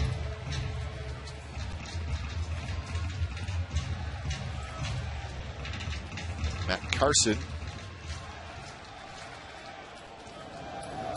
bat in his hand, so he's ready to go. That one's hit toward left center field. Saunders on the run, and Saunders makes the catch and flips it back in. So that is out number 2. And that'll bring up Larish. So they need another hit in this inning. Yeah, how about a big hit? And that's something that Fish is going to get every opportunity to finish this 5th inning with a 4-run lead. So are you thinking about like a hit that would make it 6-5? Absolutely. I'm going to be greedy. Absolutely. I mean, let him finish his 5th inning. You're a greedy man, Ray, and I like it. But leave with a 1-run lead instead of a 4-run lead. Everybody's happy then, right? He leaves with a lead. Of course, yeah. Wants the bullpen to give him a 12-out save. And A's are trending by 1. Dallas Braden trying to get a no decision. Larish hits with the left field. He hits it pretty well. Tuiasa Sopel back, spinning around at the wall, and he makes the catch. Well, Larish put a charge into it. Comes up just a bit short. Couple of runs, though, for the A's, so it's now 6-2 after 5.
For you, Dave from Grass Valley asks, hey Ray, what is the most unique pregame ritual you have witnessed? You've been around a long time. Player, broadcaster. What do you think? All right, we'll give you 10 seconds. PG rituals. Right, oh yeah, they're all PG. I think probably, I'm thinking about the late Bill King, who was a tremendous broadcaster. Very privileged to work with him for so many years. And Bill could relax as well as anyone prior to a ball game and be in the booth and say, "Where's Bill?" And look around in the back of the booth. He's down on the floor taking a nap. Stop it. But I mean, he just take a little 10-minute cat nap. Right here? Oh yeah, right here. I mean, he could. It didn't matter. He could sleep anywhere. And, you know, he'd wake up, let's go. You know, just a little bit of a cat nap. And it wasn't an every game ritual, but it was one that once in a while. Every once in a while you see Bill, and a brilliant man. There's no doubt. And right now everybody's talking about the Ford Frick Award. They were talking about Dave Niehaus, and we got to get him in. Bill King needs to be in the Hall of Fame, and unfortunately, when it does happen, he's not going to be here. But all the people, of course, known Bill and listened to Bill in all three sports, outstanding in football, basketball, and baseball, need to be there. And great that his name is still here attached to the Bill King broadcast booth here at the Coliseum. Of course, was in the same booth with the Raiders, one of the really great announcers in football. But I think from the player standpoint, you know, guys have superstitions. It's kind of a lot of different things they do, and I really can't think of anything that stands out that I can talk about. There you go. That's PG. 2-0 to Ichiro. That one on the ground. Ellis handles it in between hop and throws out Ichiro Suzuki.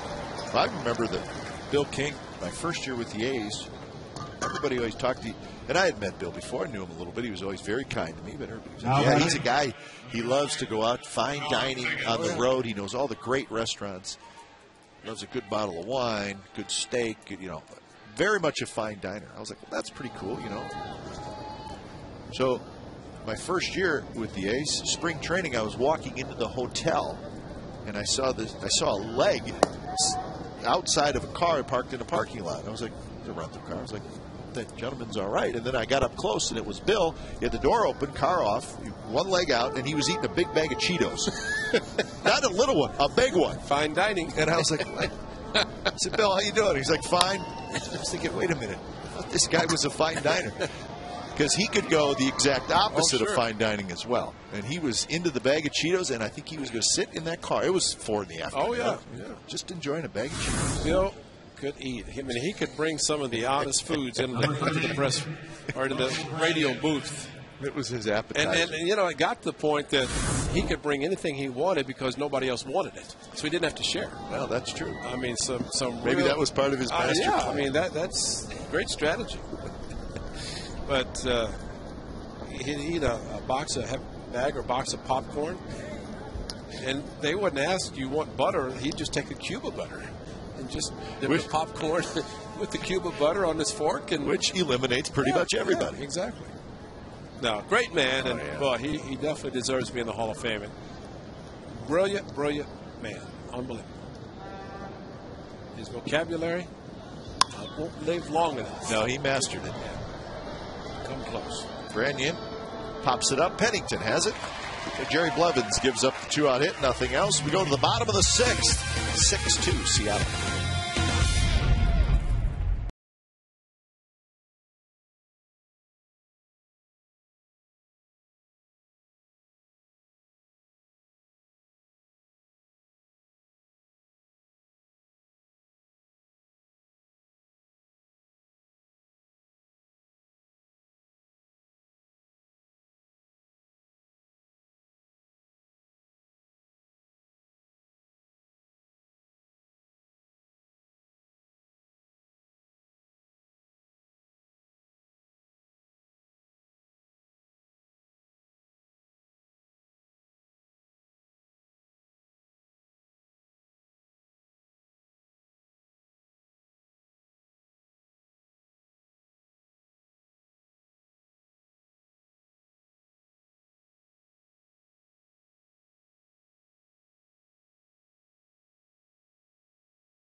Out the eyes of Dallas Gray peeking.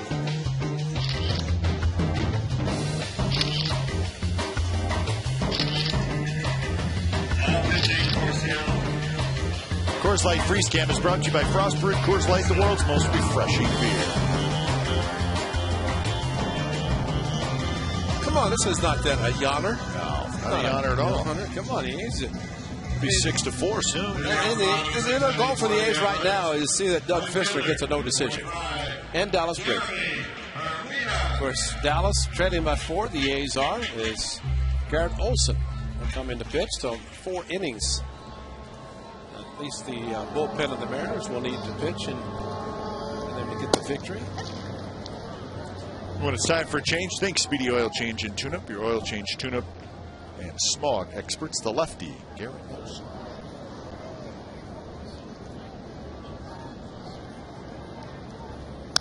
.93 pitches for Doug Fister in 5 innings. Gave up a couple of runs. 4 walks, 4 strikeouts.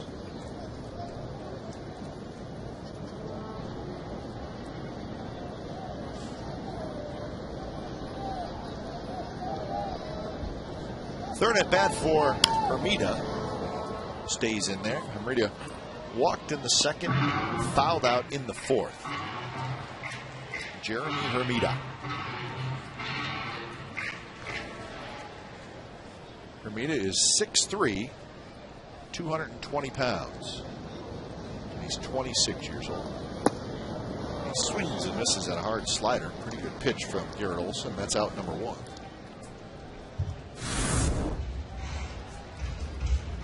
Great location of the slider, down and out of the strike zone.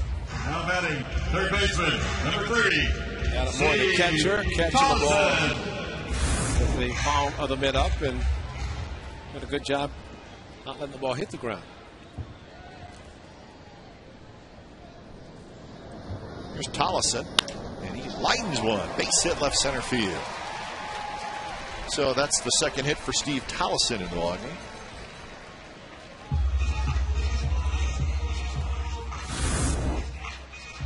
A good slider to Hermida, and then a first pitch fastball hitting Steve Tollison. And why not? It's going to be the best pitch he's going to see in the bat. We'll never know because he's not going to see another one. So he got the first pitch fastball.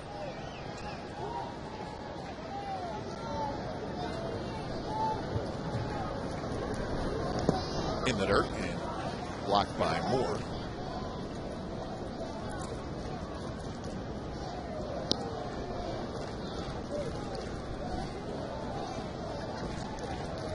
Hit number 6 for the Athletics.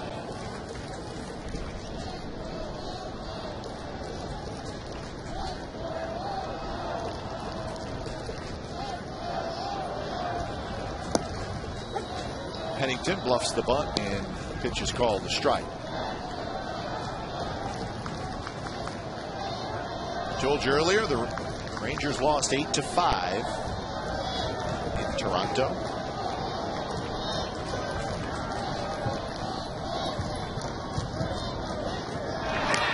He's got home runs from Wells. He had a pair, Buck and Lynn. A note that says that was the 33rd time that Toronto has hit 3 or more home runs in a game. Not surprised by that, seeing their offense. There's a shot to left field. That's another hit. Allison stops at second, and Cliff Pennington is aboard. 2 on and 1 out for the top of the order. Remarkable for Cliff Pennington to swing the bat so well from the right side. He's been feeling a little bit of pain facing lefties, but you would not know it with that swing. A very solid swing. Now batting, center fielder. Plant at the full. Up through low. That was a follow through. Taken. What a good swing.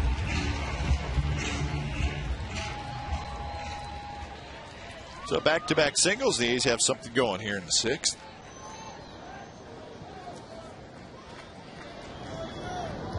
Jay Davis has done his job from the top of the batting order tonight. 2 for 3, a couple of singles, and he has scored a run.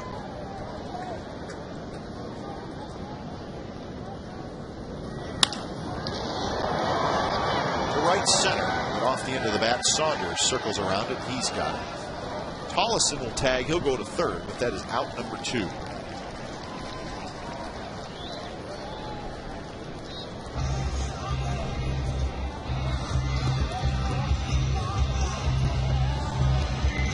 Now batting, first baseman, number 10, Derek. So, A's once again need that big hit. It's up to Derek Barton, which allows. And all those hits with runners in scoring position for the Mariners in the second inning. And if you start looking at the A's, how many they have not gotten in this game, that's so far the biggest difference. Fastball outside. Barton, who's 0 for 2 with a walk. He walked in the first, struck out in the third, fouled out in the fifth.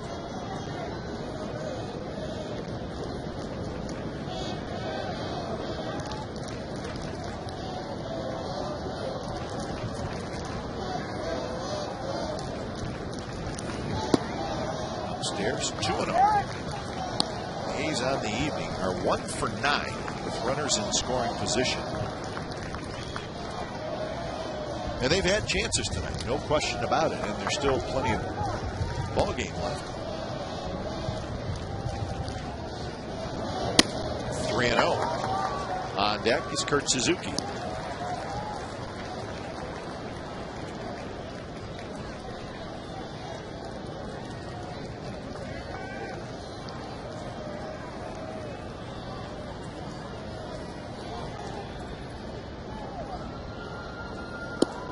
And a 4-pitch walk to Derek Barton. So now the A's have the bases loaded. Well, we don't mind if Kurt Suzuki is the real hero for the A's tonight. We're not choosing. He can take all the glory once. Now batting, the catcher, number 8, Kurt Suzuki.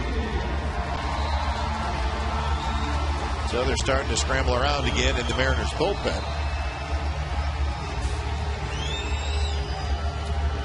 So an opportunity to get back in it. Kurt Suzuki has had a good night, 2 for 3 and a 2-run single in the 5th inning.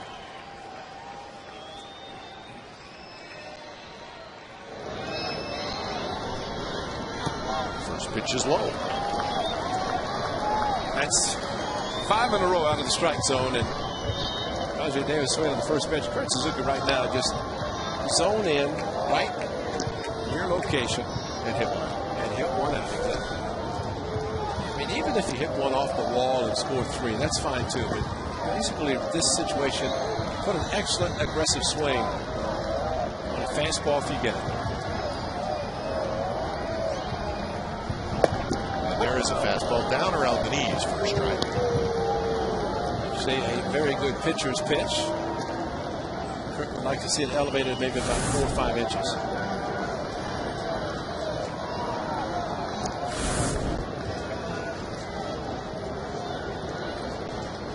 Collison at third, Pennington at second, Barton at first.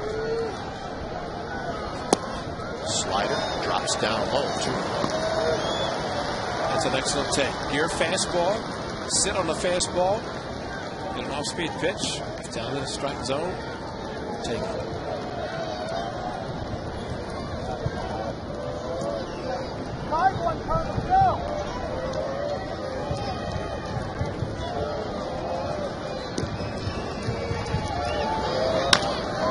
Chopper towards short. Wilson has to wait. He's going to have to hurry, and he gets Suzuki side retired.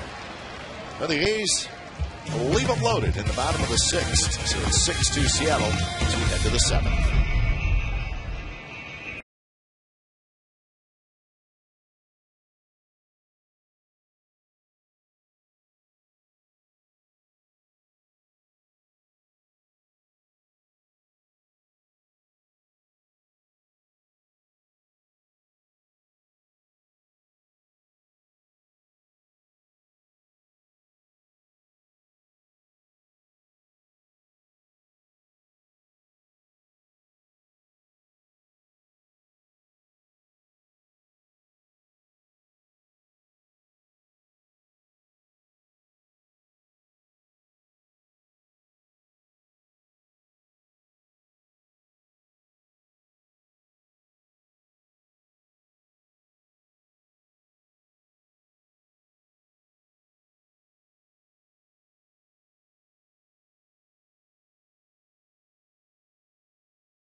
5 runs, second inning. That is the difference in this game. So 7th inning, Jerry Blevins out for his second inning of work. He'll face Saunders, Lopez, and Kochman. He'll face a couple left-handed hitters. Baltimore Orioles won again tonight. They beat the Yankees for the second night in a row. The Orioles have won 4 in a row. The Yankees have lost 3 in a row. And coincidentally, Alex Rodriguez is 0-3 since his return. We're just stating the facts, right? CC Sabathia was trying for his 20th win, but he did not get it. He gave up 5 earned runs and 6 in the third tonight. So Sabathia takes the loss in that game. So 6-2 Baltimore. And that is the first loss for CC Sabathia at home in what, 22 starts? That's right, yeah. He's 15-0. Dating back to last All-Star game, All-Star break. The Rays won tonight. The Rays beat Boston, as we mentioned, 14-5. So the Rays pick up a game. They're a game and a half out. Price got the win for the Rays. He is 17-6. He beat Matsusaka. Zobrist a homer, Bartlett a homer, Longoria a homer, Dan Johnson a homer, Upton a homer.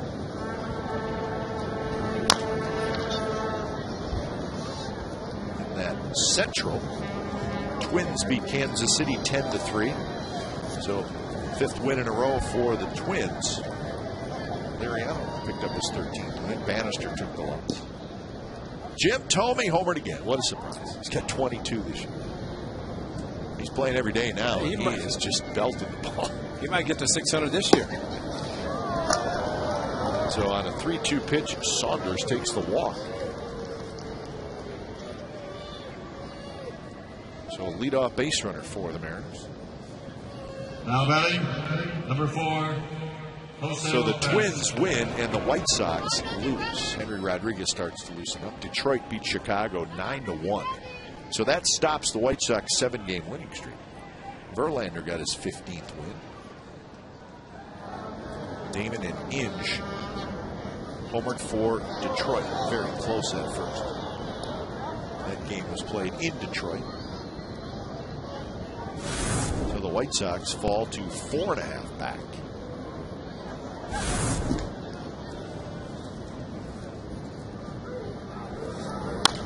Lopez going after the first pitch, fouls back.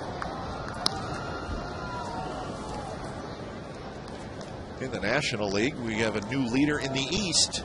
Atlanta lost. Phillies won.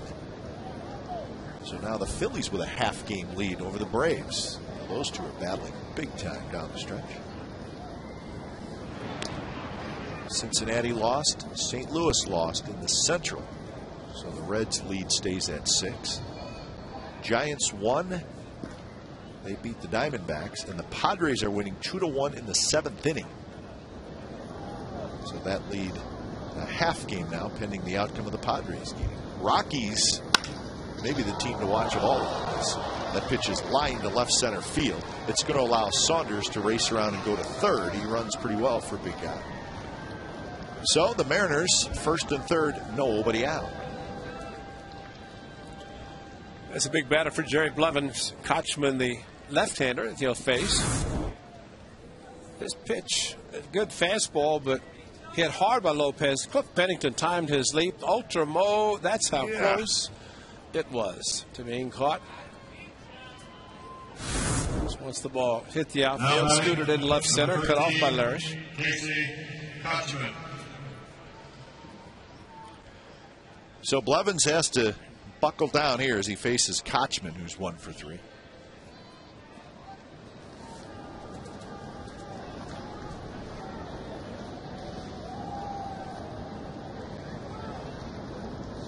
Kochman has an RBI and a run scored. He takes low. Ray, we had a milestone tonight. Trevor Hoffman got career save number 600 as the Brewers beat the Cardinals 4-2. So congratulations to Trevor Hoffman. He did it at home, Miller Park, for the Brewers. Only man with that many careers. Well, it's great, too, that Ken Maka, the manager, putting him back in that role. He was taken out more as a setup, as he was not having a lot of success as a closer, which he has done his whole career. Big bouncer, and it's fouled. Yeah, he got knocked around a little bit this year, but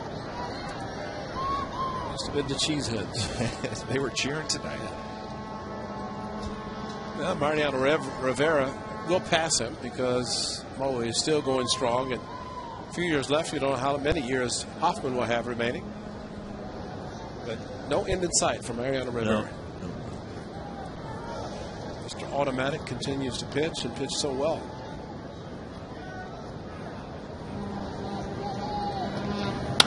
Kutchman to right center. That should get a run home.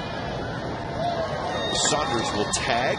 He will jog home, and it's a sacrifice fly for Casey Kutchman. He has a couple RBIs tonight. At 49 on the year, and it's 7-2.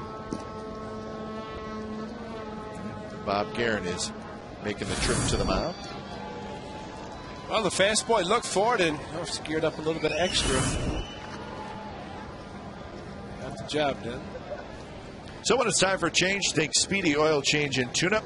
Your oil change, tune-up, and smog experts.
Be reproduced or retransmitted in any form, and the accounts and descriptions of this game may not be disseminated without the express written consent of Athletics Investment Group, LLC. Barbecue Terrace right down the left field line. Grills were going hard before the game. So I'm sure plenty of food was eaten out there tonight. It was probably pretty good. Henry Rodriguez takes over for Blevins here in seventh.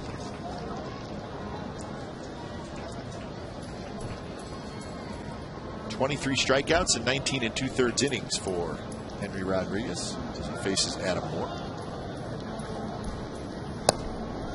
2-0, 100 miles per hour.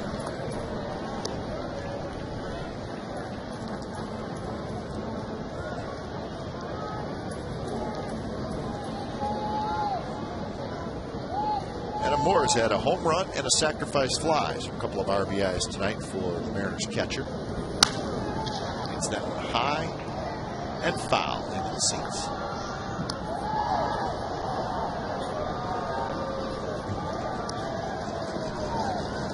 So a run in for the Mariners. The leadoff walk to Michael Saunders comes around to score. That's what happened to Dallas Braden in the second inning. A close pitch to Gutierrez. We'll find out what happened to Gutierrez. Fastball swing and a miss, 2-2. Senor Smoke. Right over the top of the fastball. Put that in ultra mo or regular mo. It doesn't matter. It's hard. Triple digits. In ultra mo, it's like 81. Slowed down version. Fastball swing and a miss. The high hard one, folks, at 101.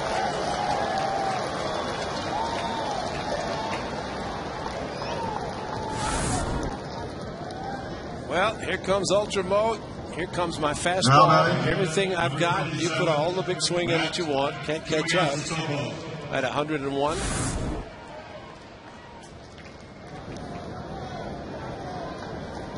So 2 outs for Tuiasis Sopo. And we're walking into the stadium in Texas, right? Henry Rodriguez was on the bus with us, and I was walking behind him about 10 feet, and I was looking at him walking, and I was looking at his right arm. I was like, that's a golden arm right there. Does he even realize that golden arm? 100 miles per hour. So maybe if the A's make it to the World Series, they'll take on the Cincinnati Reds. You can watch Rodriguez and Chapman throw over 100 miles. One left, one right. Late innings heat.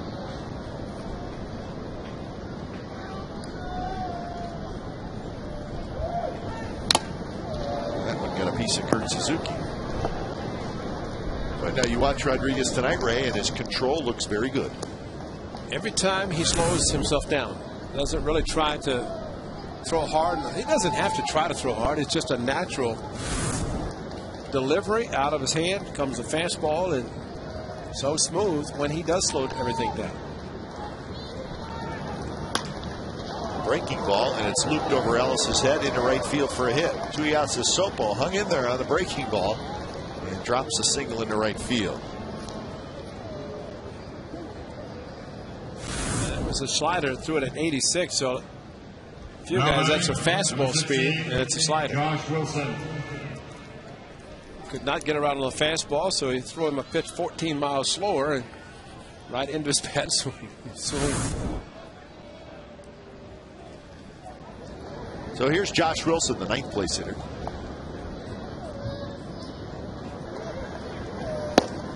Fastball, good pitch, right down around the knees. Wilson's got a couple of hits tonight. 2 for 3. Scored a run and knocked in a run. Got an RBI single in the 2nd inning.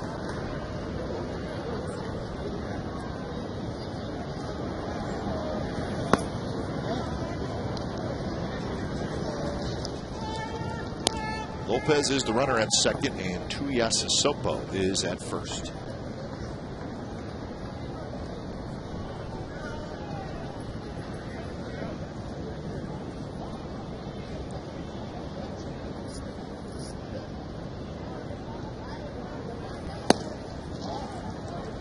He's trying to throw a little bit extra.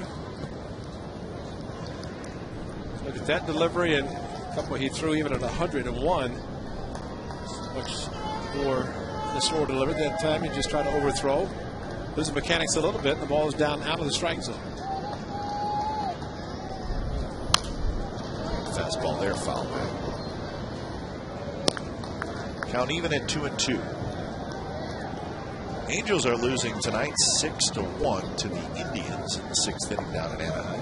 That was a 2-1. I looked over and you had it on the monitor. Somebody hit a grand slam. I think it might have been Laporte. Was it? And it just barely made it over. Made it a 6-1 game. It was 2-1 with the bases loaded. Angels 6 games under 500. It looked like Laporte. You're right. It looked like his swing. That was Lou Larson we're told. Okay. Catcher. It was right-handed. It looked like Laporte. Larson had to be very happy. Yeah. 3-2 to Wilson. 2 out, so the runners will take off on the pitch. They go, and it's hit to right field. No, it's a line drive into the glove of Derek Barton. So Rodriguez works his way out of it, but a run scored for the Mariners. 7-2 Seattle.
got each other on Saturday, right here.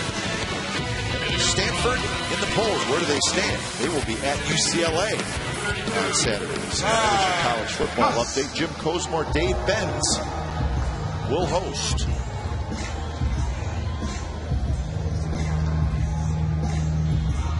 Bottom of the 7th inning from the Coliseum. The Mariners 7 and the A's 2. Garrett Olson got out of a bases-loaded jam in the 6th. Back to work in the 7th. First pitch to Cuss, swing and miss.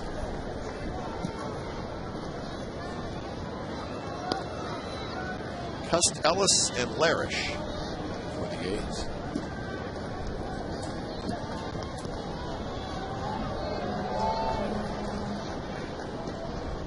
Cuss been on base twice tonight. Does not have a hit. Hit by a pitch, and he has walked.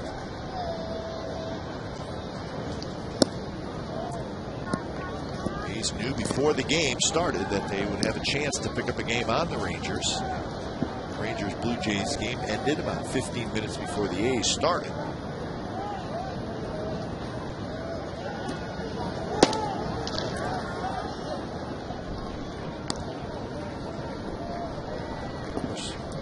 We know it. I don't know if the players know it. They probably do. They glance up at the scoreboard occasionally. A lot. More than they say.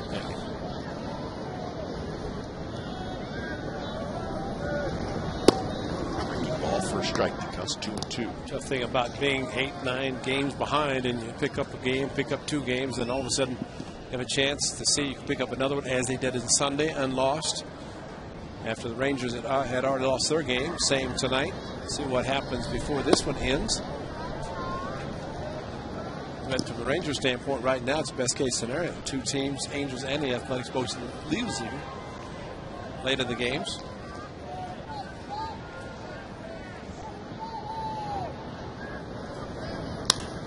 Cuss fouls it back. And, you know, there has to be a little bit of a sense of,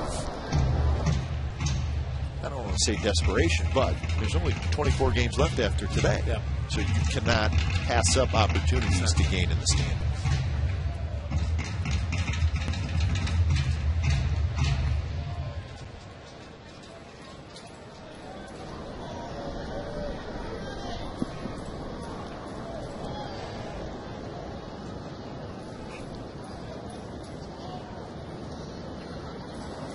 Swing and a miss. Good slider by Olson, and he gets his second strikeout. Both the lefties, both on the slider.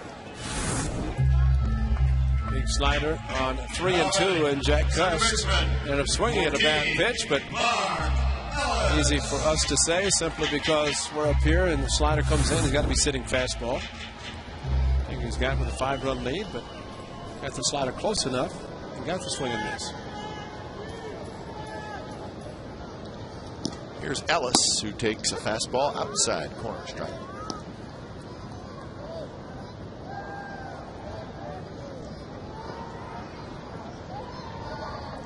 Mark is hitless tonight.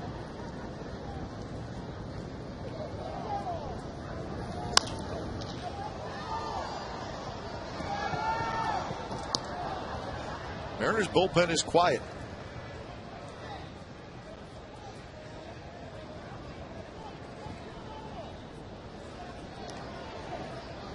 Love to see Garrett Olson get through the 7th. Then they got Brandon Lee and, of course, Hartzman, the closer. That's drilled to right center field for a base hit. Ellis a big charge, but he'll stop at first. So Ellis has his first hit, and that is hit number 8 for the Athletics.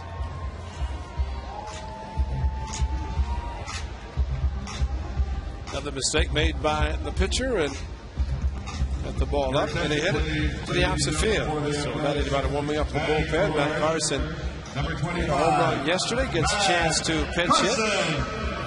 Jeff Larish should stay in the game.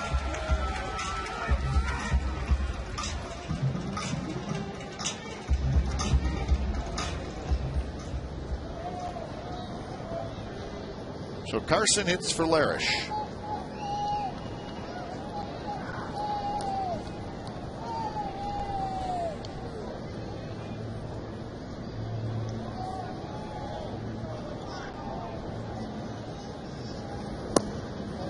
First pitch is low.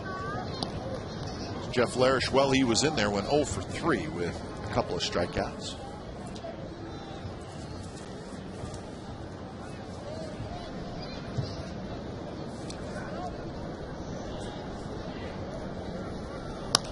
Had a nice post-game interview with Matt Carson after last night's game, or after yesterday's game.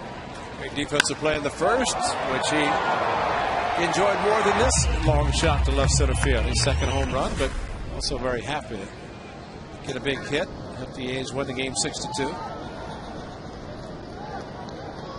Won 2 or 3 over the weekend. Actually, day games, 3-day games in succession. Back to night baseball. Seems like it's very bright tonight. Like a day game. Sure.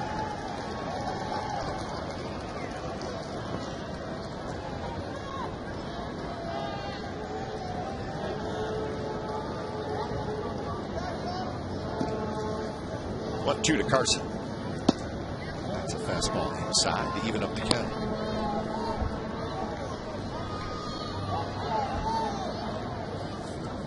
It'll be another night game tomorrow. Gio Gonzalez and Luke French, a couple of left-handers.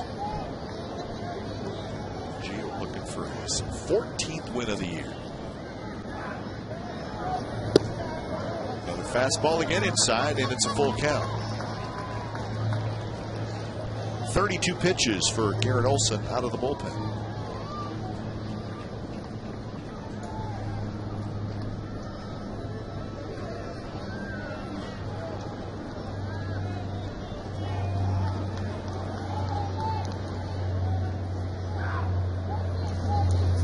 Swing and a miss. Went with a breaking ball, and Carson chased it. All those fastballs, trying to go inside with a fastball and then pull the string. So actually, with the 2, 3, and 2 counts that he's had and throwing breaking balls, the A's could have the bases loaded, nobody out. A little patience on 3 and 2, but see all the fastballs. The last thing you expect to see is a slider in those situations.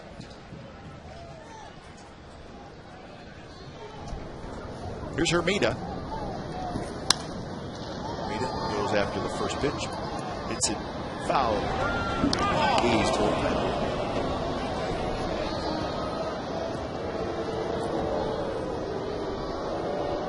Hermida walked in the second, fouled out in the fourth, and struck out in the sixth. An open stance. Stands quite a ways off the plate, does Hermida.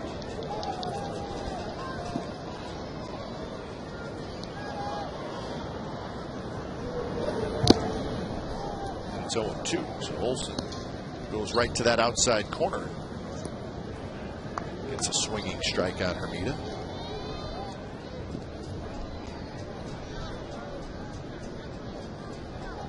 Ellis at first. He had the 1-out hit.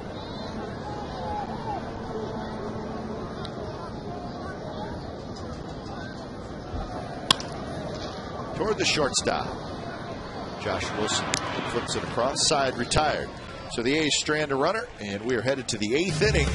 It's Seattle 7 and the A's 2.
the game, the A's will promote fire safety awareness and prevention.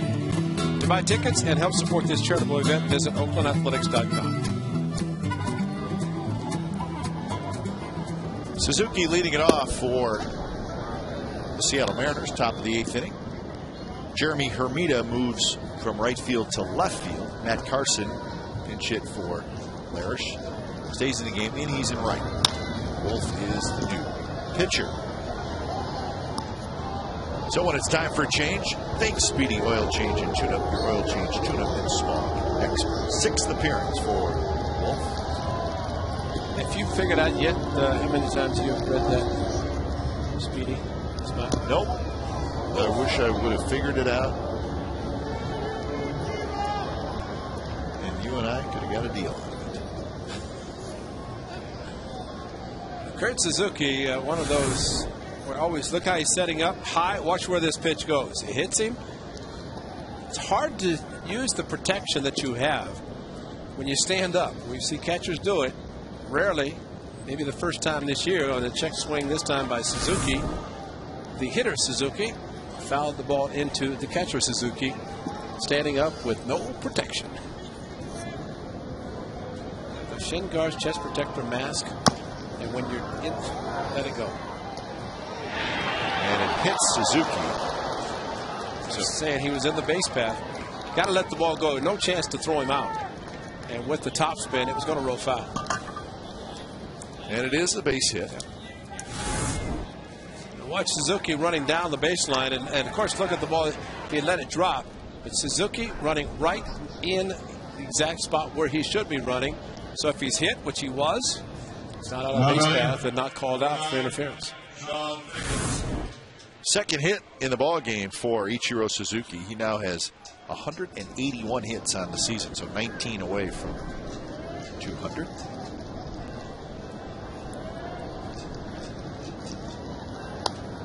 Pitch to Figgins, fouled to the screen. 49 of those 181 hits are infield hits for Ichiro. That's a lot, but we're not surprised.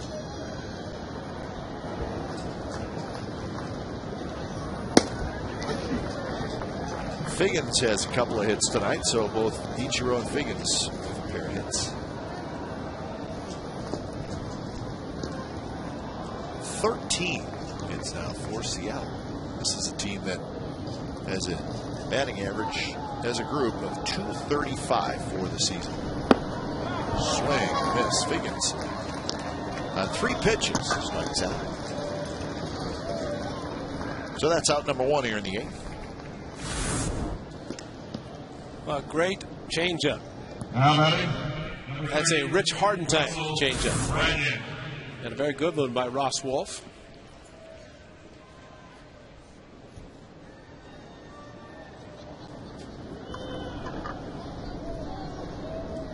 Here's Branyan. Branyan takes a fastball right at the knees first strike. Jamie Wright loosening up.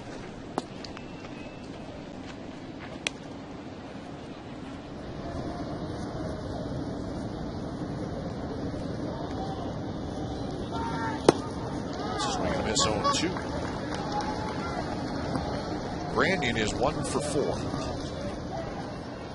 RBI single in the second inning. He's also struck out a couple of times, and he has popped out to short.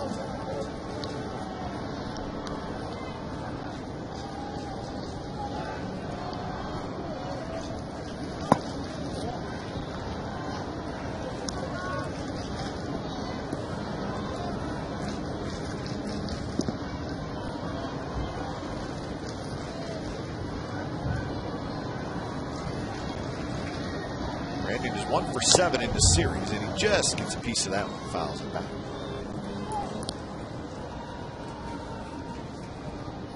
Been a tough inning for Kurt Suzuki. Got hit again. Took his glove off, maybe got him on the thumb.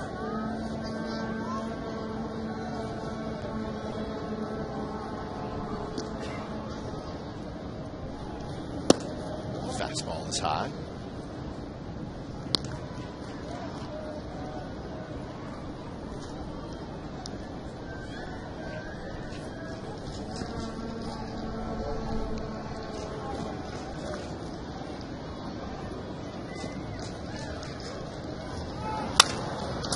Barton makes a nice play. Fires to second for one. And back to first, not in time. Wolf got over there, but Brandon beat the throw. So a fielder's choice. Ball was hit so hard he could have tagged. Barton, I think, could have tagged Suzuki. And then just walked to the bag. See how close Suzuki is when he catches the ball. I think it had been a little tough, but Brandon got down the line very quickly, considering his size. Suzuki was going to make sure he was not hit. I think Derek thought, and rightfully so, they had a better chance of throwing the ball to second and returned by Pennington. To Wolf to get the double play. Didn't work.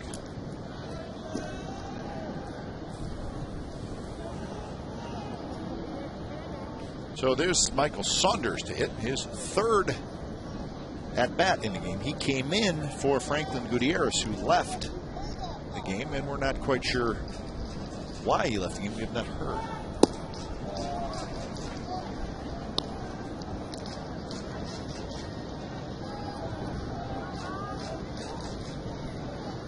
So Saunders, a ground out and a walk. He walked and scored in the seventh, which is inside. So 2-0 to Saunders. Gutierrez, while he was in the game, walked and scored in the second, struck out as well. Struck out in the second inning as well.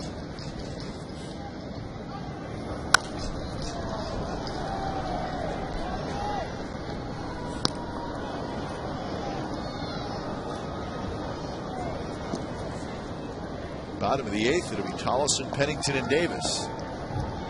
He's running out of outs here with a 7-2 deficit.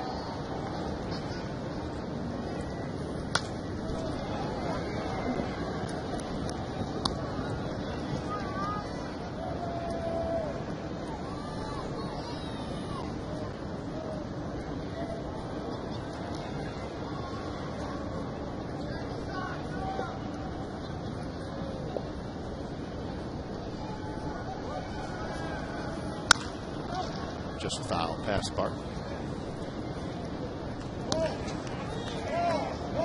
John Wetland, the bullpen coach. Great pitcher in his day. The Yankees still very strong. Looks like he can pitch right now. Another 2-2 to Saunders. So full count, and that'll get Branyan, the runner at first, off and moving on the pitch.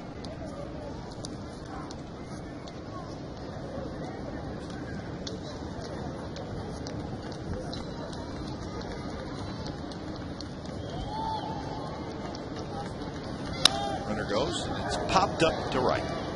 Matt Carson comes in a couple steps. He's got it. Side retired. Bottom of the eighth coming up. It's the Mariners 7 and the A's 2.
2-8-1 for the A's. 7 hits and 5 runs in the second inning for the Mariners. Jamie Wright is the new pitcher. So Wright takes over. Garrett Olson a couple of innings. When it's time for a change, think Speedy Oil Change and Tune-Up. Your oil change, tune-up, and smog experts. Olson, 2 innings, 3 hits, but no runs. 1 walk, 3 strikeouts. And when team's ahead 7-2, and you're kind of the bridge after your starter only goes 5. He's up. He throws a very important 2 innings. Dodged a couple of scoring opportunities by the Athletics. So now it's Jamie Wright here in the bottom of the 8th inning.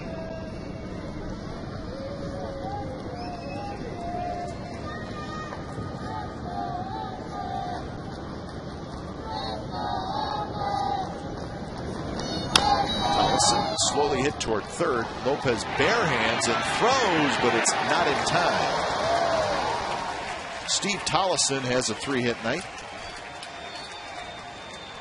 You got to like it because it was a play that Tollefson made in that second inning. A slow hit ball with 2 strikes, playing back, and this time able to leg out an infield hit with a couple of strikes. Lopez, good play, not much of a chance considering the depth in which he was playing.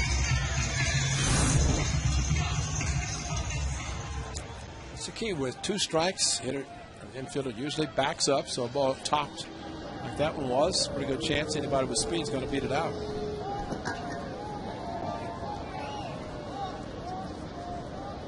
First pitch to Pennington is at the knees for a strike.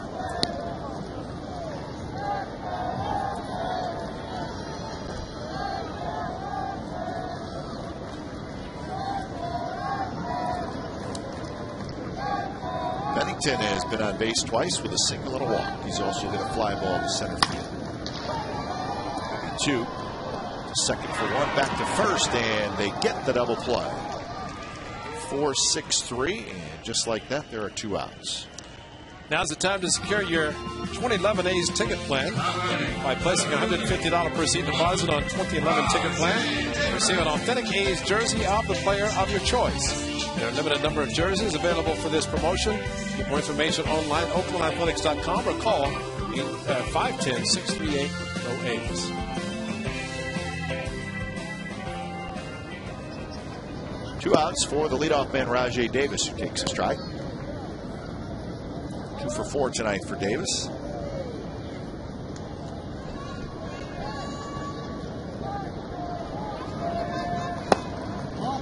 Breaking ball from right, drops low.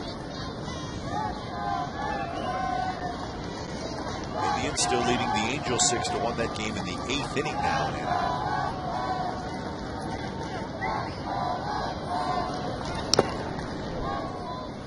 That game and this game here, the only 2 still being played. Everything's a final in the National League. Padres are happy. They held on. That's 2 wins in a row. Now that they, after losing 10 straight. We were talking yesterday. Lose that many. You've been playing good baseball. The key is to end the losing streak, win a game, and resume to your normal play.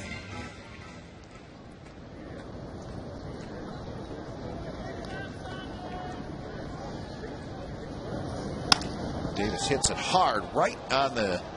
Did he get it in the air? He did. Josh Wilson right off the shoot tops on the backhand, and Davis lines out, side retired. 9th inning coming up, 7-2 Seattle.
11:05. 10,000 fans that day will get the 2010 set of A's baseball cards from Topps. That's a great collector's item, man.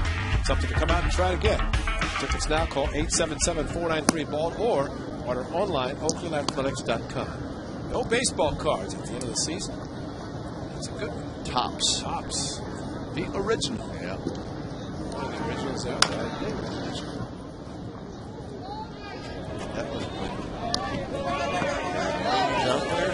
Syberger. Topps would come around the clubhouse and sign your contract with Syberger and Topps. They give you a catalog. You could order all kinds of stuff. Really? It's such a great thing. Nice. Yeah. Everybody looked forward to it. Now they look forward to the cash. Get that stick of gum inside the baseball card pack. Never quite sure how old that gum was, but for some reason it just tasted better being surrounded by baseball cards. It may have been in there for 3 years, I don't know, but it tasted good. Crawford got one. Got to be such a collectible. The gum was messy in the card, so they stopped and put the gum in. Yeah, Jerry Crawford got one. The ball went straight back off the bat of Lopez, and I think it missed Kurt Suzuki. Something happened, but it went straight up. Off-speed pitch, right off the mask, knocked the mask. It actually hit Kurt Suzuki's mitt. And then right into the mask. See all the padding Jerry has in his mask? That's smart. Ross Wolf grabs it. Lopez is retired for out number 1 here in the top of the ninth. I think the contract, it was he come in and he signed kind of a perpetual, just keep signing. Sure. Because they run out of contracts. They kind of had a little bit of a monopoly exclusive before. So you could, they gave you a catalog of what, clothes? Or, I mean, what, you could buy anything you want? Refrigerators. Really? I mean, this one you could get something for $250. That's true. That's true. It meant something. They had all kinds of good stuff. Couldn't wait to get the catalog. Where do I sign? And so many baseball cards companies came into play. And Upper Deck, Fleer, of course, was already part of it. But Donruss, I think there are 8, 10, 15 card companies. The best baseball cards were the ones where there was only 3 poses. If you were an infielder, you were going to the backhand, right? I shouldn't say just 3, because there was probably more.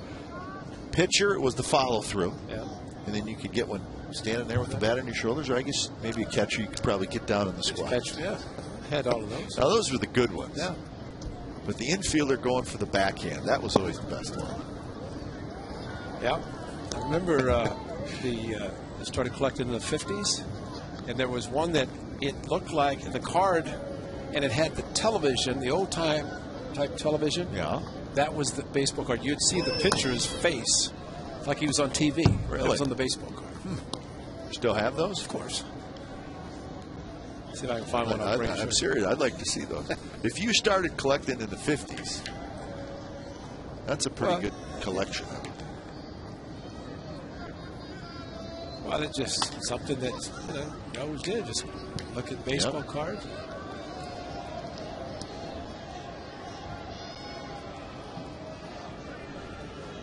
Did you have that stuff? Never had a pink seeds. No, you didn't never have had a pink tote bag to carry the goodies to the bullpen. Sunflower seeds. Oh yeah. Never ate 5 bags a game like Matt Holliday. Matt Holliday. He made a mess of left field.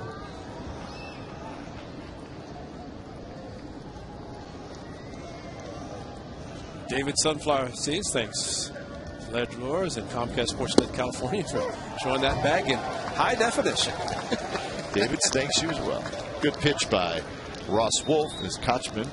Good battle right there, but Wolf gets the strikeout. Well, Ross Wolf has not pitched a lot, but he has some very, very good quality pitches. There's a change up to see the ball just tail back over the inside corner. Adam Moore. See why the A's were happy to get him. Very good arm. Unfortunately, he went about 3 weeks when he's with the club without pitching.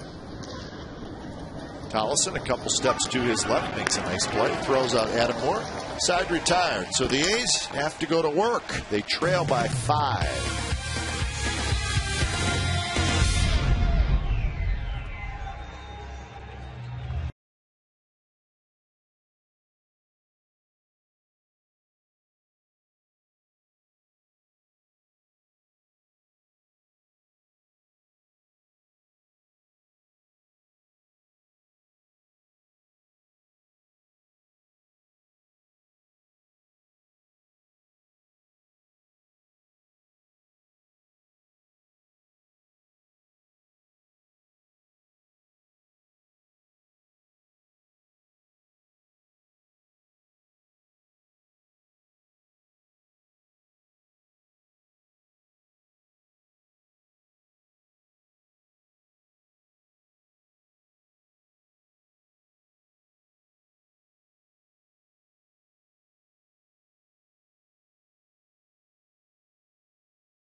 Pfister gave him a fastball, an 0-2 fastball, and he hammered from straightaway center field, scoring Cliff Pennington and Rajay Davis. That made it a 6-2 game. But obviously the only hit the A's have gotten in a crucial time with runners in scoring position. Too many men left on base tonight, and especially with runners in scoring position. It came up in the 6th inning with the bases loaded and grounded out to short. So a new pitcher for the Mariners, it's Brandon Lee. When it's time for change, think Speedy Oil Change and Tune-Up, your oil change tune-up and smog experts. It'll be Barton, Suzuki, and Cust. And first pitch swinging, Derek Barton hits it hard to right to Josh Wilson, and that is out number 1. So Barton 0 for 3 with a couple of walks tonight. Number 8, Kurt Suzuki. And now Brandon Lee will face Kurt Suzuki. Remember, tomorrow night, 7 o'clock, 6:30, A's pregame live, and then 7, the ball game. Again, Gio Gonzalez, Luke French is the matchup.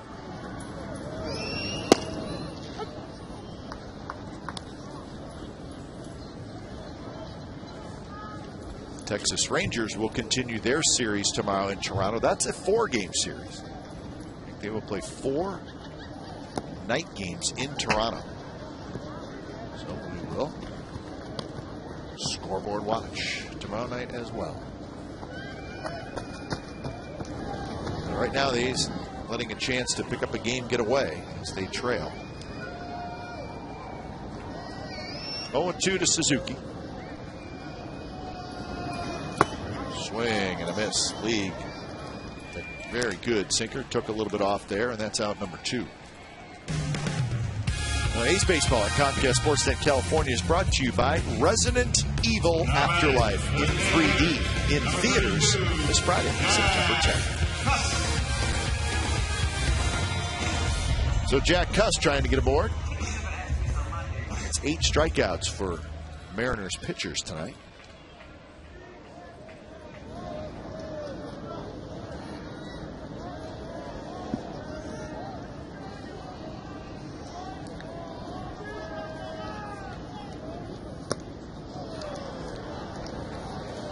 Cust swings and misses.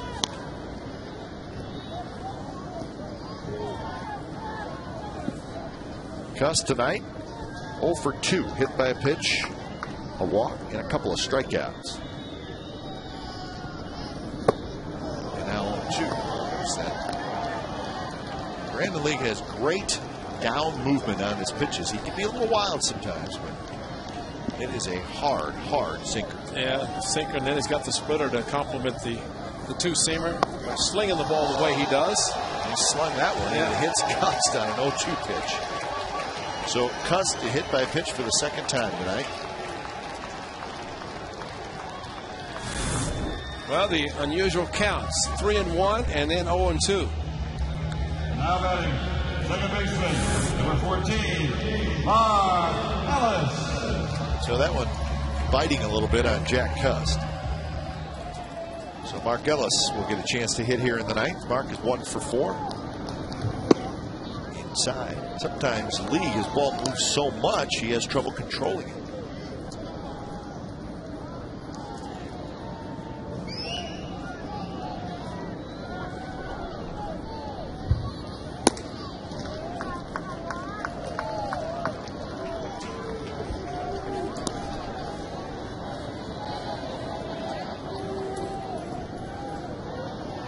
Ellis' only hit was a single in the 7th inning. He was stranded.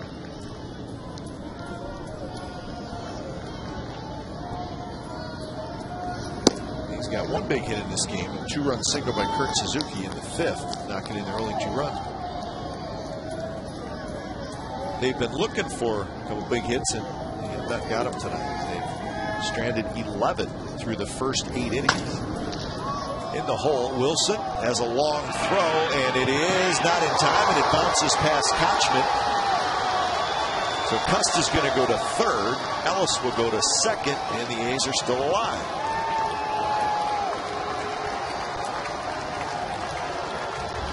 once it took that last big hop, you could tell Wilson was going to have a tough time getting Ellis. And one that maybe Kochman could have come off the bag and kept it from going past him, made it a 1st and 3rd, but tried to take the short hop. It's got to be safe anyway, and then almost actually took the bill of his cap off. So it's a hit for Ellis and then an E6.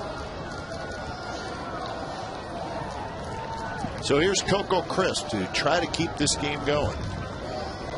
Crisp is hitting for Carson. There's a strike down around the knees.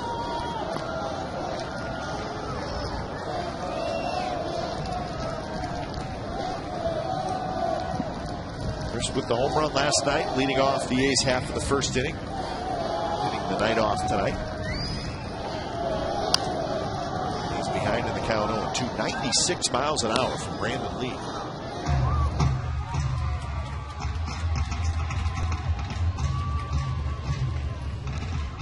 The Mariners traded Brandon Morrow for Brandon Lee. So they gave up a pretty good young arm for this guy. So they must have thought very highly of him. How about Felix Hernandez, Cliff Lee, Brandon Morrow? The way he went in the rotation. Of course, the Mariners groomed him last year, sent him down to AAA, made him a starter, brought him back. And the Blue Jays ended up shutting him down this year, but the Mariners felt a little bit more in the bullpen in getting the better lead. And there was a minor league outfielder involved who, from what I understand, is a pretty highly touted prospect. It was an interesting trade at the time.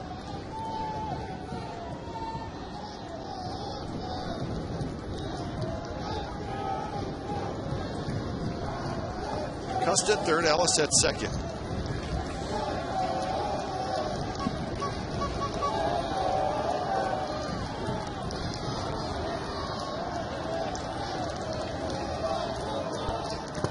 That one in the dirt.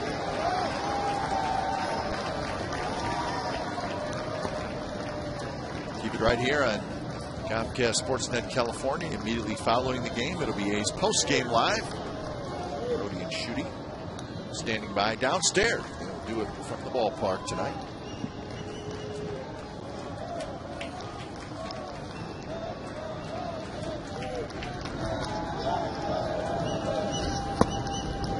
Take by Crisp to even the count at 2-2.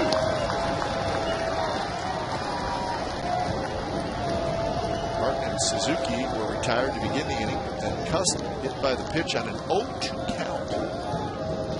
That'd be a great way to start a 6-run inning. 2 outs and an 0-2 strike. Hit 5 pitch. The league showing a little frustration as it was 0-2, now it's 3-2. That was Brandon Lee who gave up the walk-off grand slam to Kendry Morales in his season when he jumped on the plate. Jeremy Hermida is waiting in the on-deck circle. And happy to see a right-hander maybe if Chris can keep the inning going. There's a shot right center field. That's a base hit. And that'll get a pair of runs home. And Coco Crisp comes through with a pinch hit RBI single. Knocks home a pair.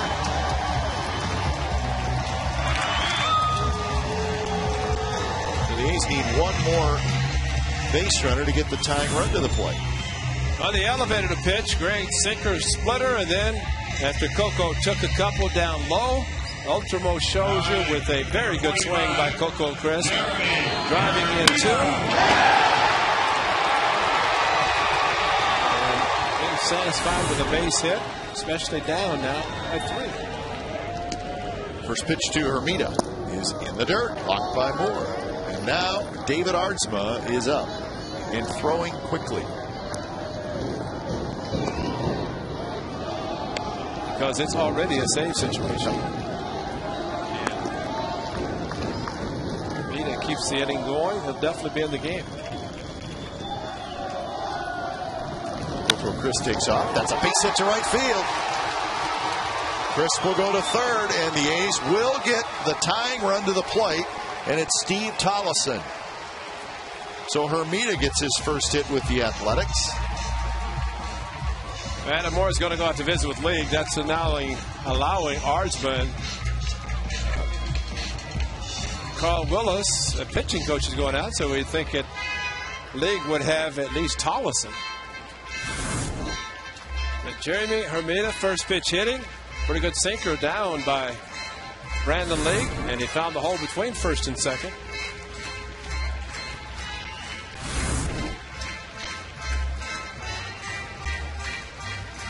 The knee bothering Coco a little bit. A little bit, yeah. Being careful with it. Nice bag. He was going on the pitch anyway, as they were now holding him at first base. Now, Steve Tollison, his first big league at bat in Toronto, hit about the warning track, the wall in Rogers Center, almost hit one out. So right now, all he wants to do is just try to keep the inning going.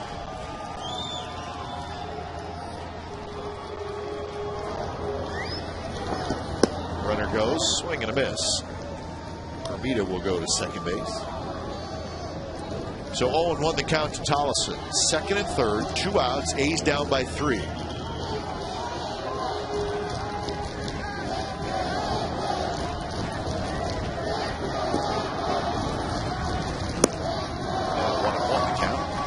Cliff Pennington would be next. With the Mariners conceding second base to Hermida, it puts another runner and scores, so another base hit, scores 2 and makes it a 1-run game.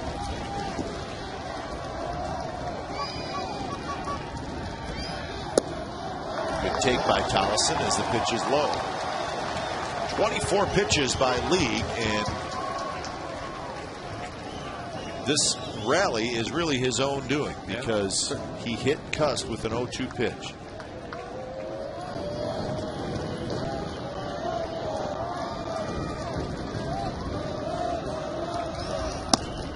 Strike called, didn't have to be. Looked like it was outside. Jerry Crawford said it was a strike. Tollison didn't like it.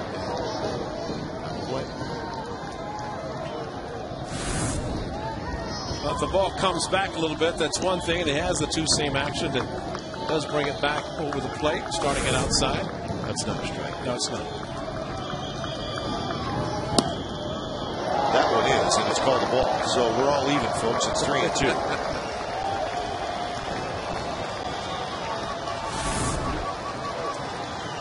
About letter high or a little bit below. Jerry Crawford does not like the high strike tonight, at least in most cases.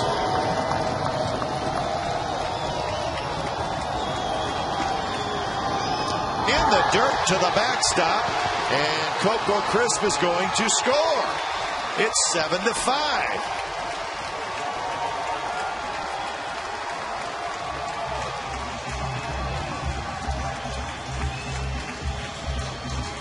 Brandon League has completely melted down here after getting the first 2 outs.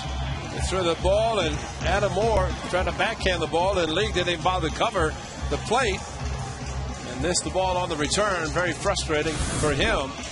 And now it's a good chance they will not let the runner at first go to second uncontested. When it's time for a change, think Speedy Oil Change and Tune-Up, your oil change, tune-up, and spawn experts.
A's were down to their last strike, literally.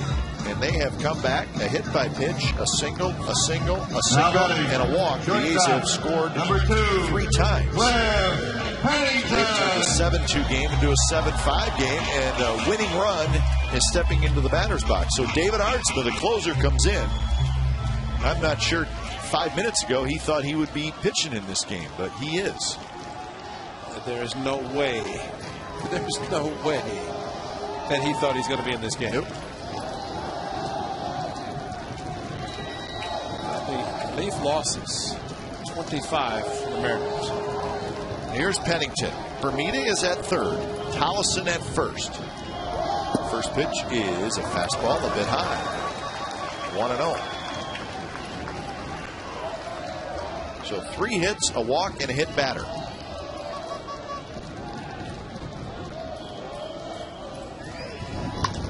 That one's hit to left field. Tuiasa Sopo toward the line. He's got it, and that's the ball game. So Aardsma comes in, throws 2 pitches, and he gets the final out, and he's going to get the save. The A's make it interesting by scoring 3 times in the bottom of the 9th, but they come up short. 7-5 is the final score tonight at the Coliseum. So Doug Fister gets the win.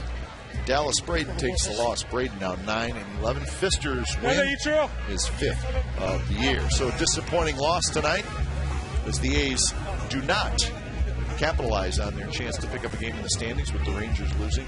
So the A's remain 7 back in that AL West, and they fall back to a couple games under the 500 mark at 68-70. So